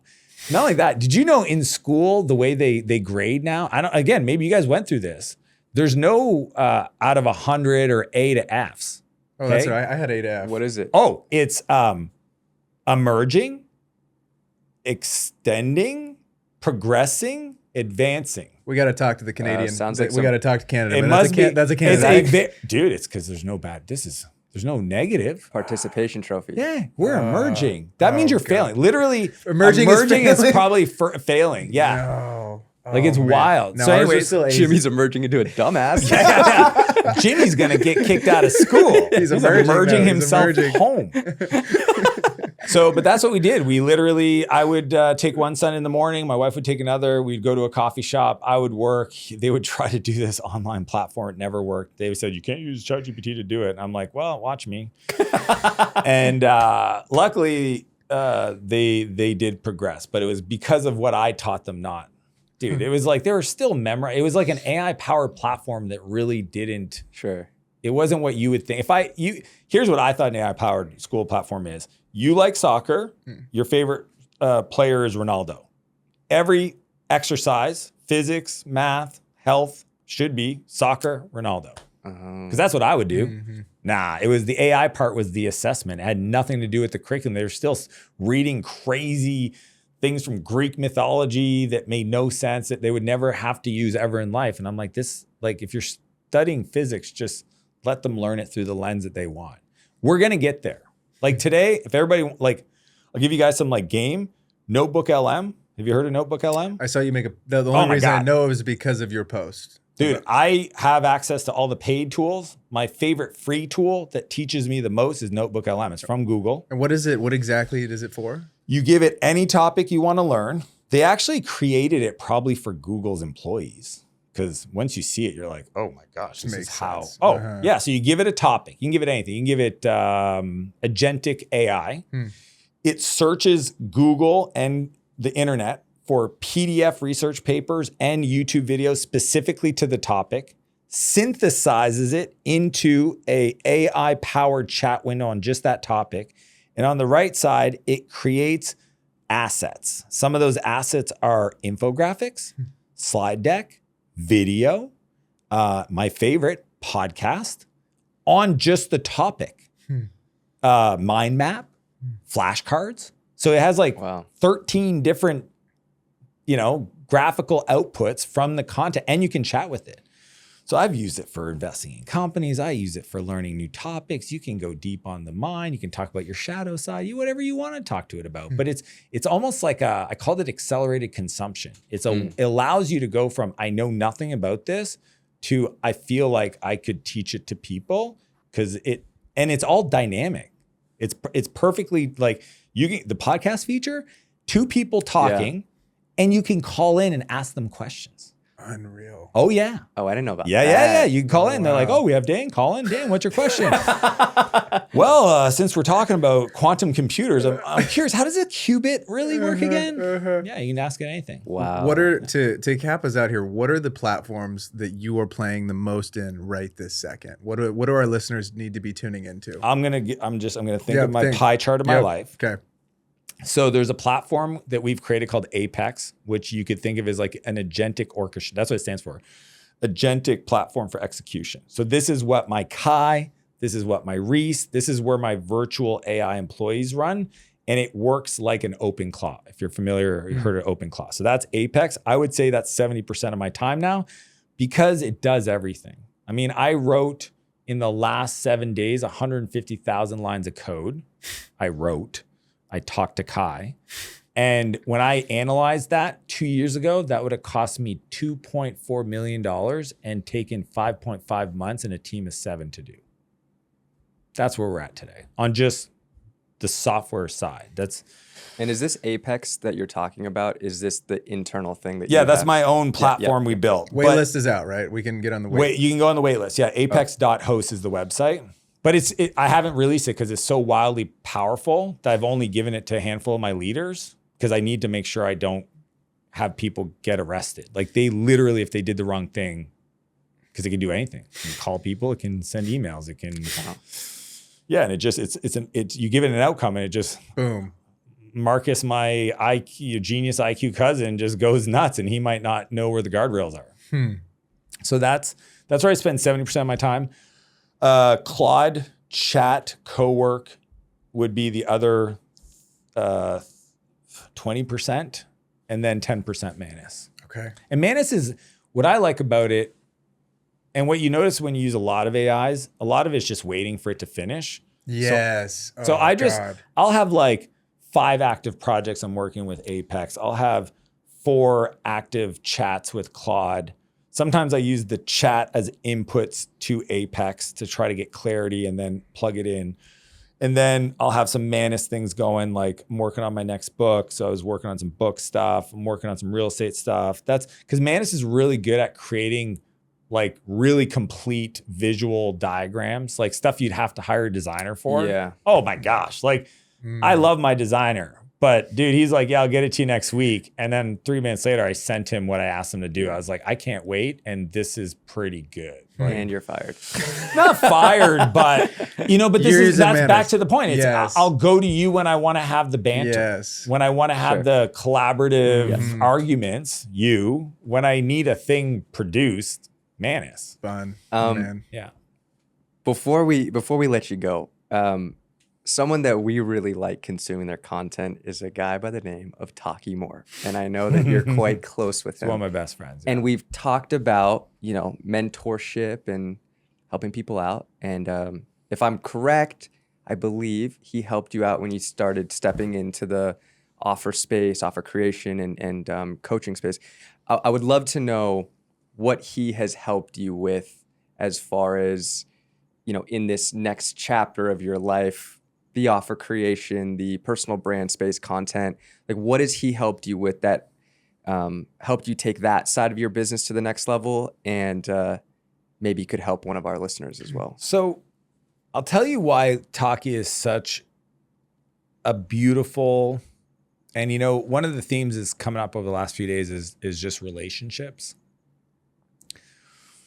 There's a lot I could share, so I'm going to answer your question and give some insights to the listeners. So there's 2 parts to this. The best relationships you can have are people that not only you can learn from, but you can also support. And I think a lot of people, they never get those friends. You guys have that for each other. I can see it.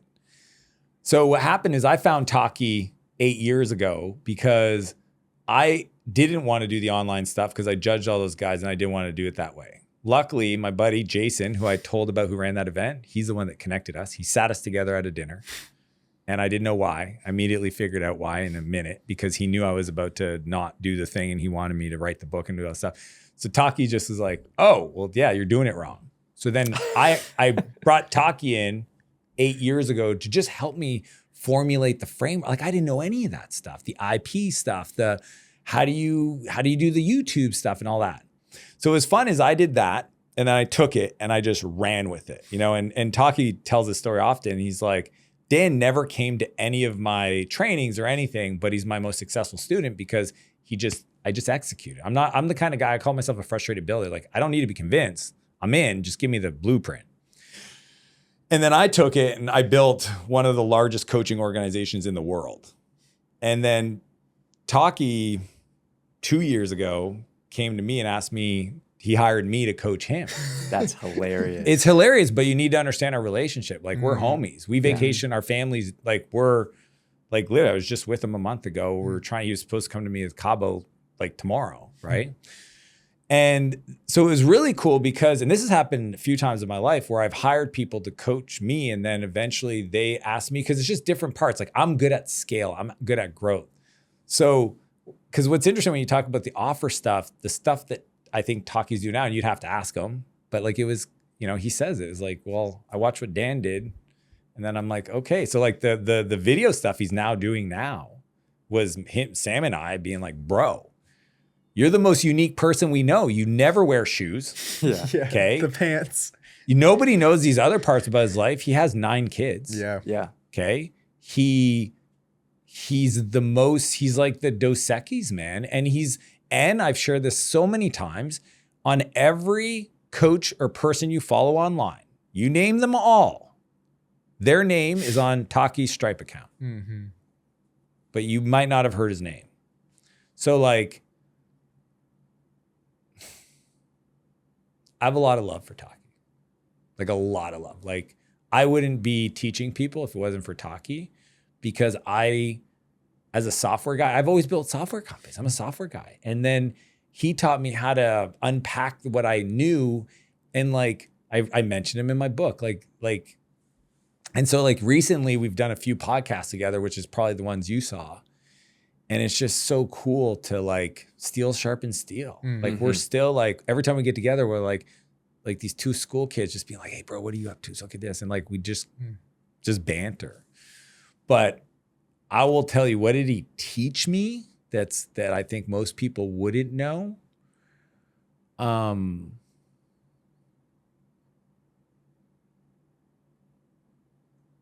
man, it's such a good lesson. No amount of whiz-bang wizardry marketing will make up for the fact that you don't know what the fuck you're talking about.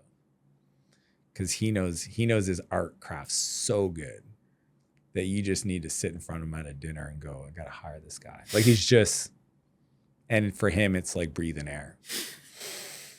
Like we sat down in Del Mar, south of here, 7 years ago, and he pulls out his iPad and he does his Mozart thing. And I was like, can I have that? He goes, yeah, no, this is for you. And I'm like, oh my gosh, every problem I was worrying about, and you just drew it out, and it was just clear as day. And if people don't go study him and you're in this space, you're just silly, because you'll get to see what mastery looks like. It's truly Aaron Sorkin of his space. Yeah. He's gonna be here in a few weeks, so we're super excited to chat. Yeah, we're gonna get him on the show, which I'm super excited about. This has been so much fun, Dan. Thank you guys so much for episode 201 of the 505 Pod. If you're still here, please hit the sub button, drop us a like, and we'll see you guys all next week. Peace. Dude, welcome back to the after party where the white monster is flowing and so are the tears. That was one of my favorite pods I think we've ever done. I made it here again. I mean, I just keep getting here, man.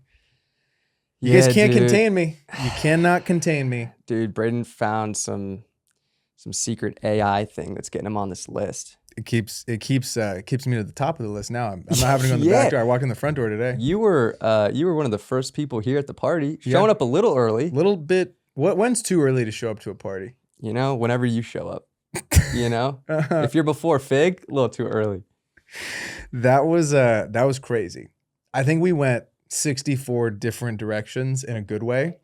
Well, so what's interesting, a big way we determine if we're in like flow state, premium flow as they call it, is how much we have to look at our notes.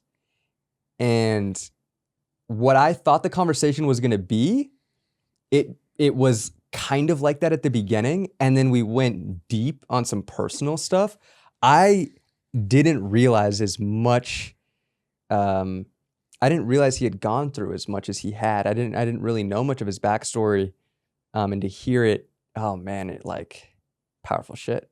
Mm-hmm. I think a lot of people can listen to that, and you might not be in as low of a place as he was in his life at a very young age, at 16. I mean, in and out of foster care, like he was saying, and in a correctional facility. Dude, being in 16. What's it called? What did he say it's called? When Juvenile detention. No. When you're alone. Oh, in solitary confinement. At 6. I couldn't even imagine.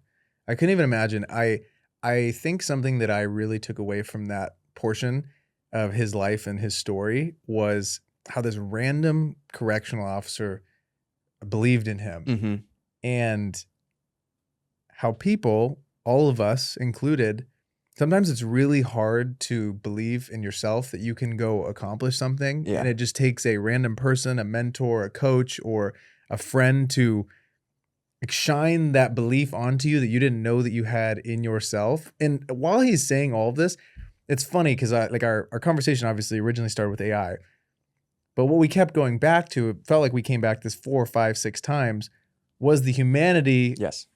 of everything that we do and why that actually is what people connect with. And if we were just little bots, it wouldn't be the same. Nor would this conversation that we have on this show is much different than another pod, because we try to bring in these personal stories that are not just surface level, what you're going to find anywhere else or what you would find on that person's channel, right? You're trying to go a layer deeper and give them something that, maybe we didn't know before. And I feel like we got to a lot of places that we didn't know about Dan through this episode. But I keep going back to that. And he brought it up, and other guests have brought it up. Other guests have brought it up after the pod.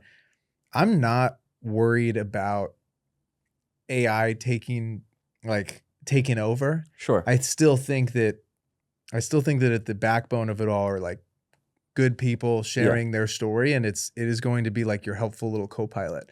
And the things that he shared with us today is mind-blowing. What they're using it for, what the future of their businesses are looking like, what the future of our business is looking like with it. It's crazy, and it was really cool, but I did not expect to go the places that we went today. No, that's the beautiful thing about the podcast. Like AI couldn't do that. No. And I also think that getting to talk to someone as intelligent as Dan around AI, I was expecting it to be, same feeling in a way as you get when you do scroll X or Twitter, whatever you want to call it, and it's so easy to go down the doom state. I sent you and Reef a video, yesterday? Yeah, 2 days ago? yesterday. I'm like, dude, you listen to this guy talk about AI. It can Get dark. Yeah, very quickly. And so hearing someone like Dan, who's in the thick of it, understands it, and says, look, creatives aren't going anywhere. Just the workflow might be a little bit different, but till the day we die, the human connection is the most important thing, and telling stories and sharing that thing. But it's going back to what you brought up and what he brought up about you just sometimes need someone to believe in you. Yeah. I forget what team, but there is a shortstop. The team's color is red, and he's really good, and he just signed a new contract with a new team. What are we talking about? In the MLB? MLB, baseball. Okay, the red teams are the Sox, the I know. Phillies, the Cardinals. Anyways, you're not going to remember it if I throw them out there. He signed a very large contract. Okay. And then got off to like the worst season of his entire life. Okay. And so the fans, it might have been the Phillies or the Reds or something, started booing him. Okay. And then there's a guy who's he makes it his channel is he's like a super fan, and he makes videos about this team. Anyways, he goes, why don't we stop booing him, and next time he comes up to the plate, we cheer him on? And I guess the fan base really listens to this guy on YouTube. Every time he would come up to bat in the future, like the next game, standing ovation. And then he hit a home run. Oh, wow. And it reminded me, like, yeah, sometimes you just need someone to believe in you, because inevitably it's easy to get in your head and lose your confidence or lose your way. And sometimes it just takes someone like that correctional officer to believe in you to turn your life around. We believe in you guys.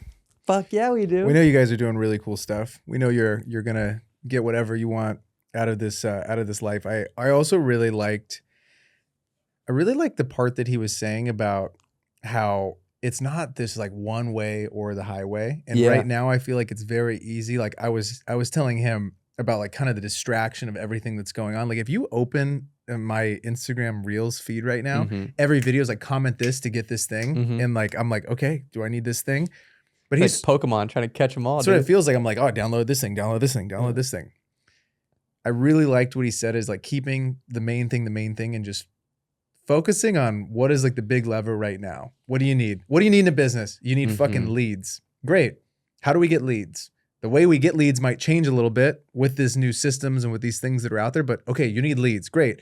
You need something that you're selling people. You need a service, you need a software, you need a business of some sort. Like, what are you selling to people? What's your thing? What's your lever? Great. Then you need fulfillment.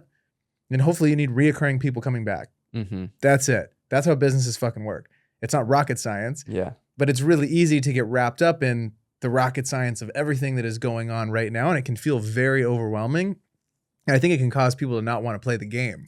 It almost reminds me of, you know, before AI really came to the public, there was always a new like get rich quick thing in the sense of e-com, drop shipping, Bitcoin, Amazon affiliate. We can all name them. Yes. And I think we all know someone who every 6 to 12 months was like, I was doing drop shipping last year, but this year I'm doing this. It's day trading now. Exactly. And seems like that's how he kind of feels about the platforms and the tools. It's like there's so many. It's like it's never about the tools, and it will never be about the tools. Yes. The tools are changing so quickly to be able to keep up with it. You just need to worry about, like you were saying, what are the bottlenecks in your business? What do you need solved? What's going to move the lever? What's going to make you the most money? And utilize AI to help you with that. Yeah, I think it's so easy and to get wrapped up in all the shit that's popping out every day in every news article instead of just focusing on like, all right, what can we build today that's going to solve this one problem that we keep running into? And yeah, the crazy part too is he's like, yo, everybody's caught up on like this chat, Claude, or it's like chat or Claude or Gemini or Grok. Sure. He's like, bro, agents. Y'all have no idea. The agentic side of it. And dude, I want the fucking thing that he has that he's not letting people have. The B-roll thing? Dude, the B-roll thing, but also it seems like I think we can talk to our little buddies and try to figure something out. But I'll tell you what, I think something that I'm already doing with OneDrive, I didn't even tell you guys this. Oh, this is crazy. Okay, you ready? I've uploaded one whole hard drive to my cloud. Okay. So now if I search for something in this one drive, it'll tell me in seconds where it's at in the drive. Oh, wow. Because it has access to the whole drive. It's a little sus. If you have shit on the drive, you don't want people to see.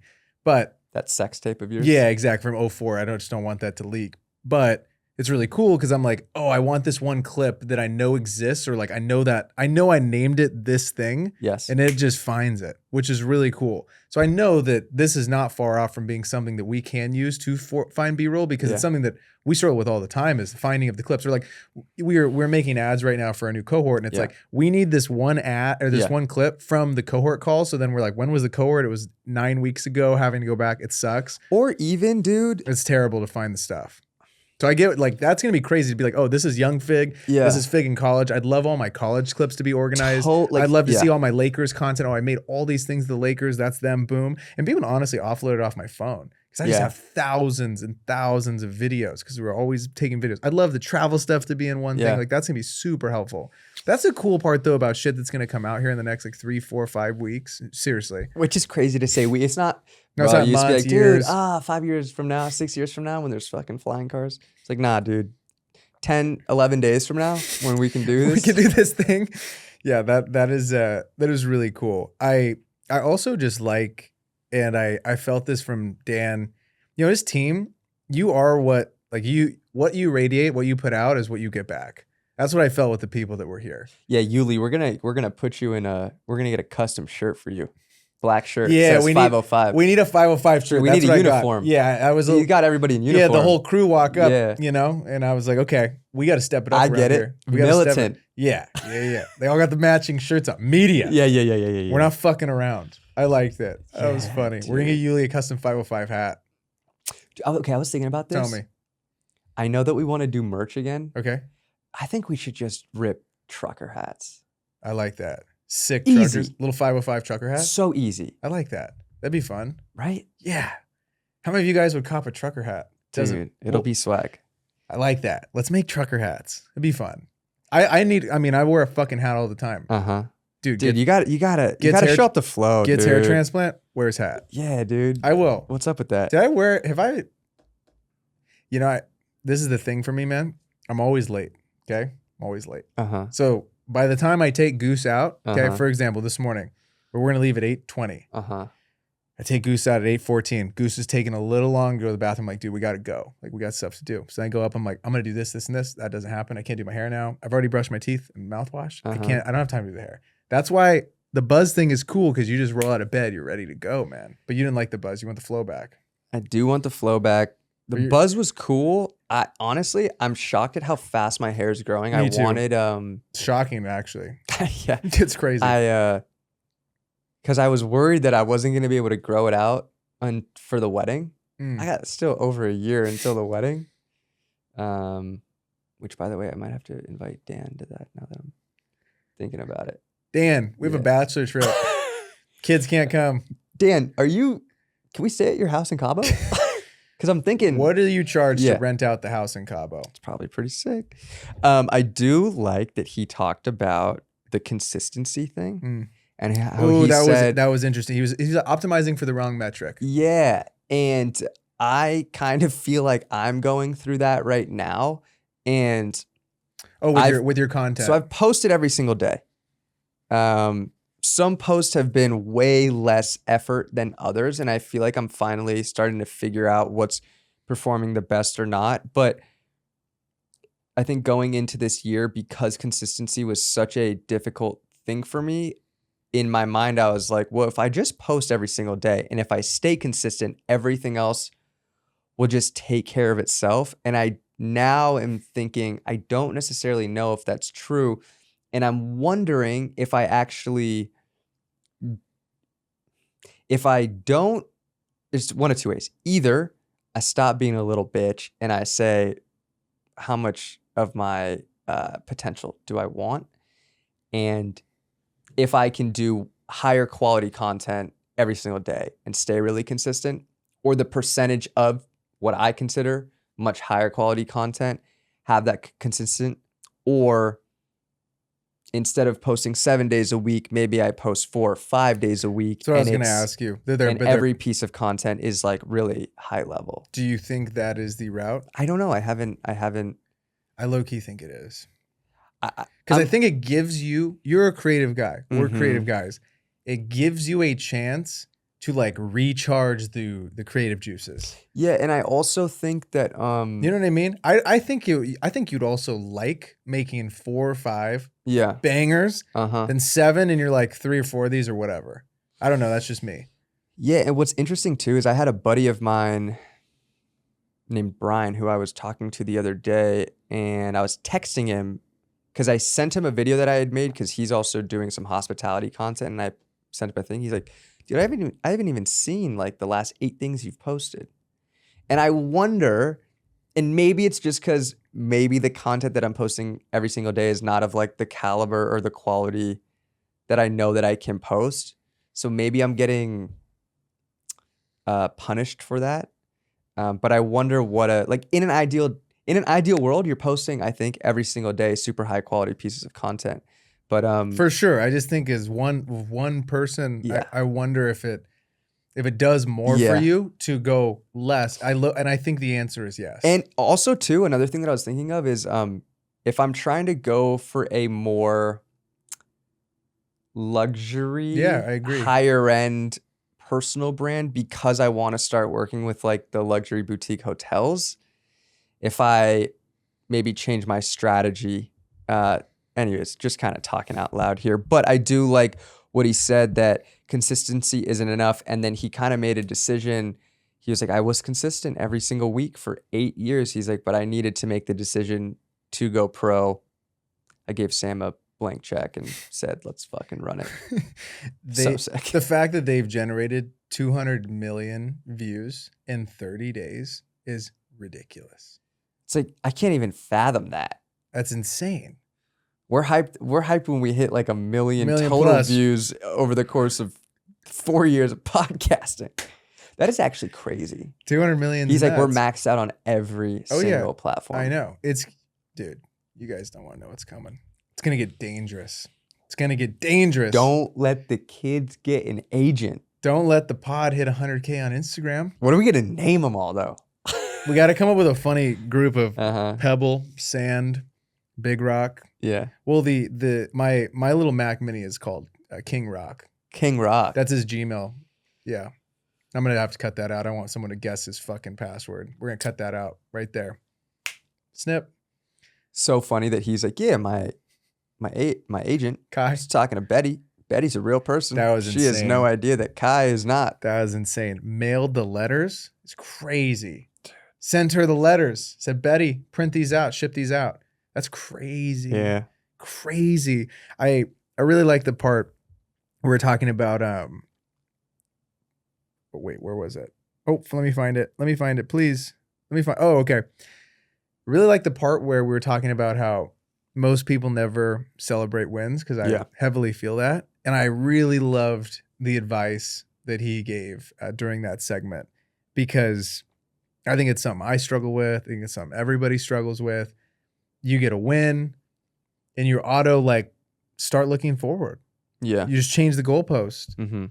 And then you never celebrate. And then you're like feeling kind of empty, because you're like, well, I should be celebrating because this is cool, but I don't feel anything towards what we just did, because now I'm on to this like next thing. What was the last big win you had that you feel you could have maybe celebrated a little bit more? Maybe like making that horse racing doc was cool. I think though that as soon as it was, and because I think it had no monetary, there's no, like I don't make any money from doing that. Right? Yeah, sure. Like it's just like I just did it for fun. It was like a passion thing, right? It's hard for me to like quantify, because my brain is so like, we did this thing, we made this much. Like that, Sure. that's like, this is a good thing for me. Like that's kind of like how I gamify things, right? So doing that was like, I stayed up all night for like 4 nights, finished it. I'm like, yeah, you get a few thank yous and like, this was really good, which is super cool.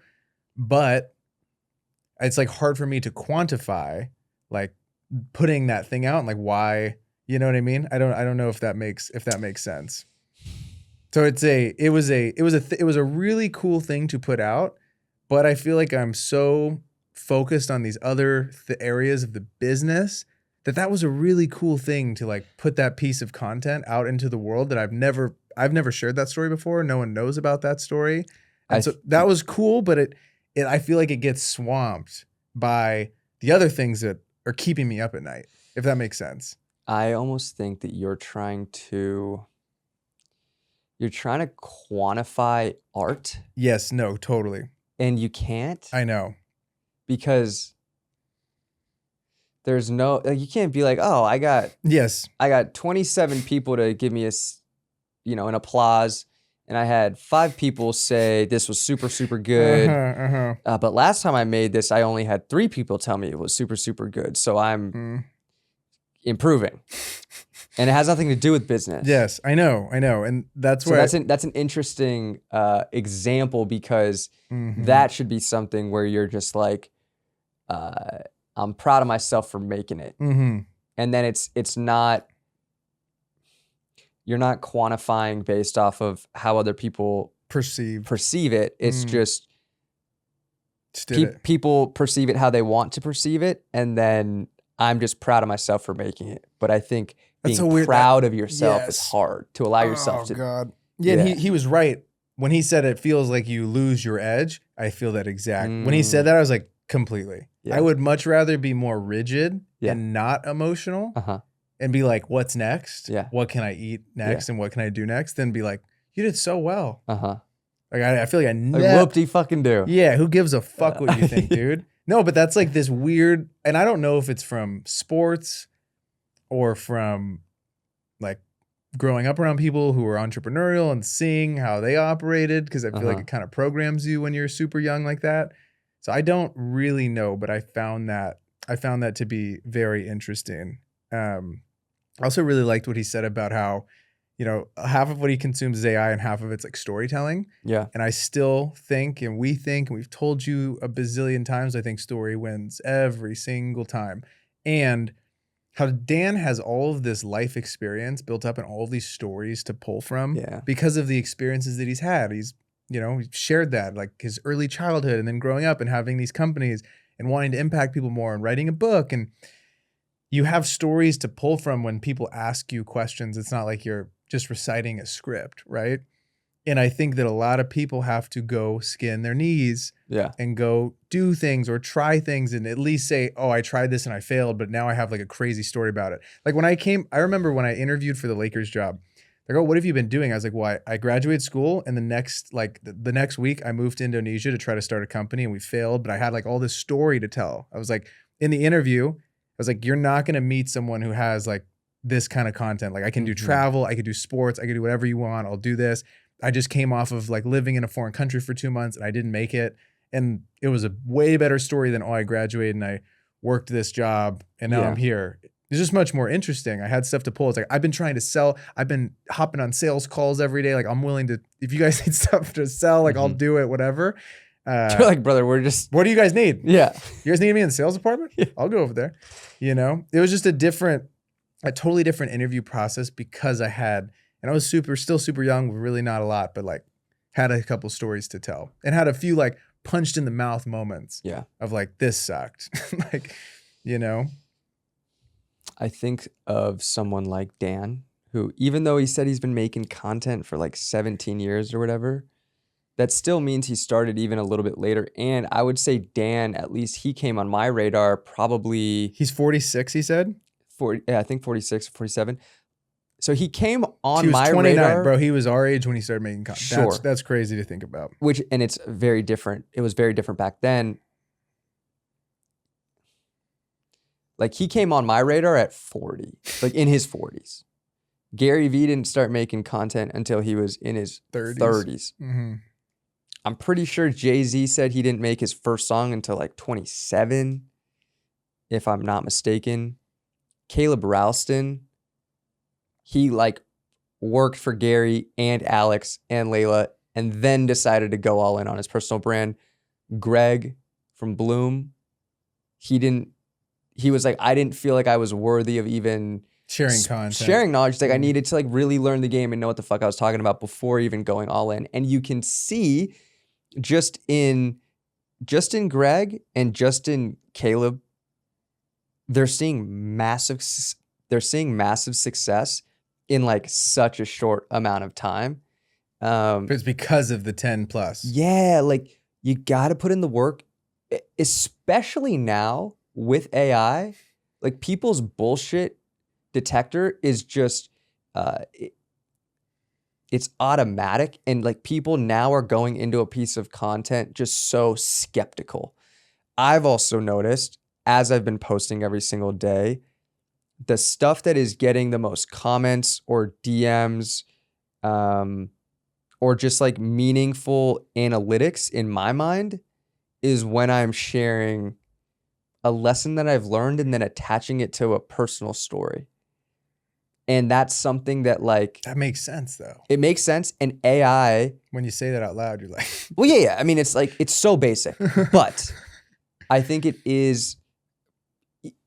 Even though it is basic, I think it is very profound, and it kind of helps you realize that like that is something, like you said, that AI can't compete with, or you don't need to worry about AI with that, because if you think about any creator or artist or, you know, even entrepreneur, someone with a personal brand, they're so unique, they're so themselves, and they lean into it, and then you feel like you know a lot of personal things about them because they're willing to open up and go there and share their story. But those are the people that you resonate with the most. And I don't think even with these freaking quote unquote, like the AI influencers or AI content that's going to be put out, some people might resonate with it.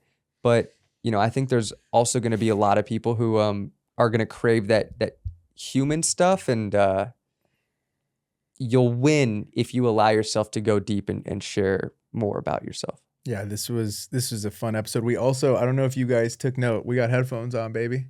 Dude, we're so back. Dude, you guys have no idea how back we are. We've never been more back as a unit. The BK Lounge, yep, aka this studio. By the way, talking about building personal brand IP, this studio, we're calling it the BK Lounge. Like that. Really like that. Braden and Costas. Boom. So yeah, BK Lounge. Anyways, BK Lounge is sounding good. Yeah.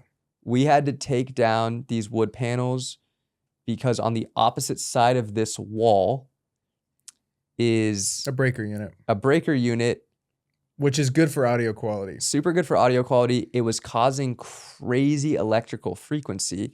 So on the past pods that we've had to do, I've had to do a little bit of like tampering with the audio, getting rid of it. What's weird is it like was showing up heavy in the headphones, but not super, super heavy in the actual audio.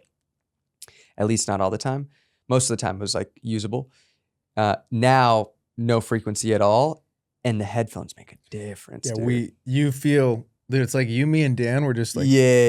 it's like we're an avatar. We're just like all holding hands. Yeah. You know, Yeah. we're just feeling like we're right here with the boys. That was fun. That was crazy.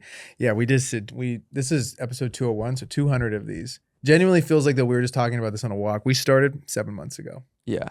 We started potting about 7-8 months ago. Pretty crazy. And it's nuts to think about 4 more years of the pod, where it could be. Yeah. I was going back through because I was making a video for 200 next week.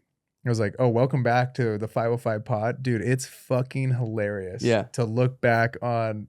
This is like what we were doing, where we're at. Yeah. Here's your 17 camera tips. Yeah, dude. And then the first guest we ever had on, Rob. Rob was the first guest we ever had on. Your buddy Rob Showed up high. showed up baked out of his mind. Dude, that was fucking crazy. We've had a couple of people show up fucking high to the podcast. It's crazy. So funny, man. But yeah, what's up with people thinking they can?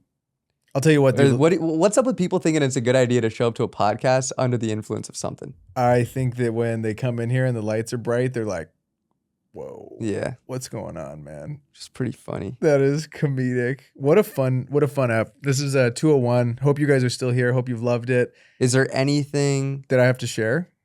Anything else that I have to share? Braden got some cool pants in a few different colors from Shein for Coachella. Dude. Are you ready for Bieberchella? I'm locked in. Yeah? You guys have no idea. Dude, we're going to just be dancing in the desert. I'm going for a functional shoe this year. Yes, you have to. This might be the go-to, even though I think they'd get ruined. But I want to be just traversing the desert. Picking up what I'm putting down? Like, you're not, these Air Force Ones, terrible shoe to wear to the desert. Horrific shoe to wear in the desert. No, yeah, I mean, yeah, they're heavy and not comfortable. See, this is arch, dog. You don't have any of that. I want some arch. I'm ready, dude. If there's a rock there that I need to get over, no problem. I'll be fine. I won't even be phased by 12 miles. Not a problem, the Solomon. Not a problem. Can you name me 3 other artists that are going to be at Coachella besides Justin Bieber and Sabrina Carpenter? No. Yo, Becky G, right? She's the other headliner? No way. No, she's not the headliner. All right. Becky G's not the headliner. Who's the other one? Hold on, There's a Latin artist as the other headliner. Let's see. Coachella 2026. I'm also curious. Who is it? Who's the third one? Let me know what. There's a Latin artist. Oh, you were close. Who is it? Carol G. I knew it, bro. I was close. I don't even think I know a Carol G song. What I'm doing, I'm going there for vibes and a good time, man. Vibes and a good time? That's what I'm doing there. You'll see me out on the desert. It's a good lineup. I can't wait. I always have a good time. You know what song I can't wait to sing, and I really hope that there's no like overlap with fucking artists, is Somber, 12 to 12. I will be Oh, okay. Dude. That's my guy. I will be living at Somber. I will be singing my little heart out at Somber. Can't wait. Hopefully we see you guys in the desert. That'd be pretty crazy to run some rocks in the desert. We have a little rock meetup at the Bright thing. What? Sahara tent? Dude, meet me at Sahara tent sign. Front left. No, what's the cylindrical rainbow thingy, mabobber? Yeah, the kite thing? No. The rainbow. Oh. Yeah, the main thing? The main thing that spirals? Uh-huh. We'll do a meetup there. Yeah. Okay, cool. We'll do a content. At the top. At the top. Yeah. Just like 50 of us. Yeah. Gosh, this is so fun. Episode 201, ladies and gentlemen, please. We'll see you guys all next week. Peace.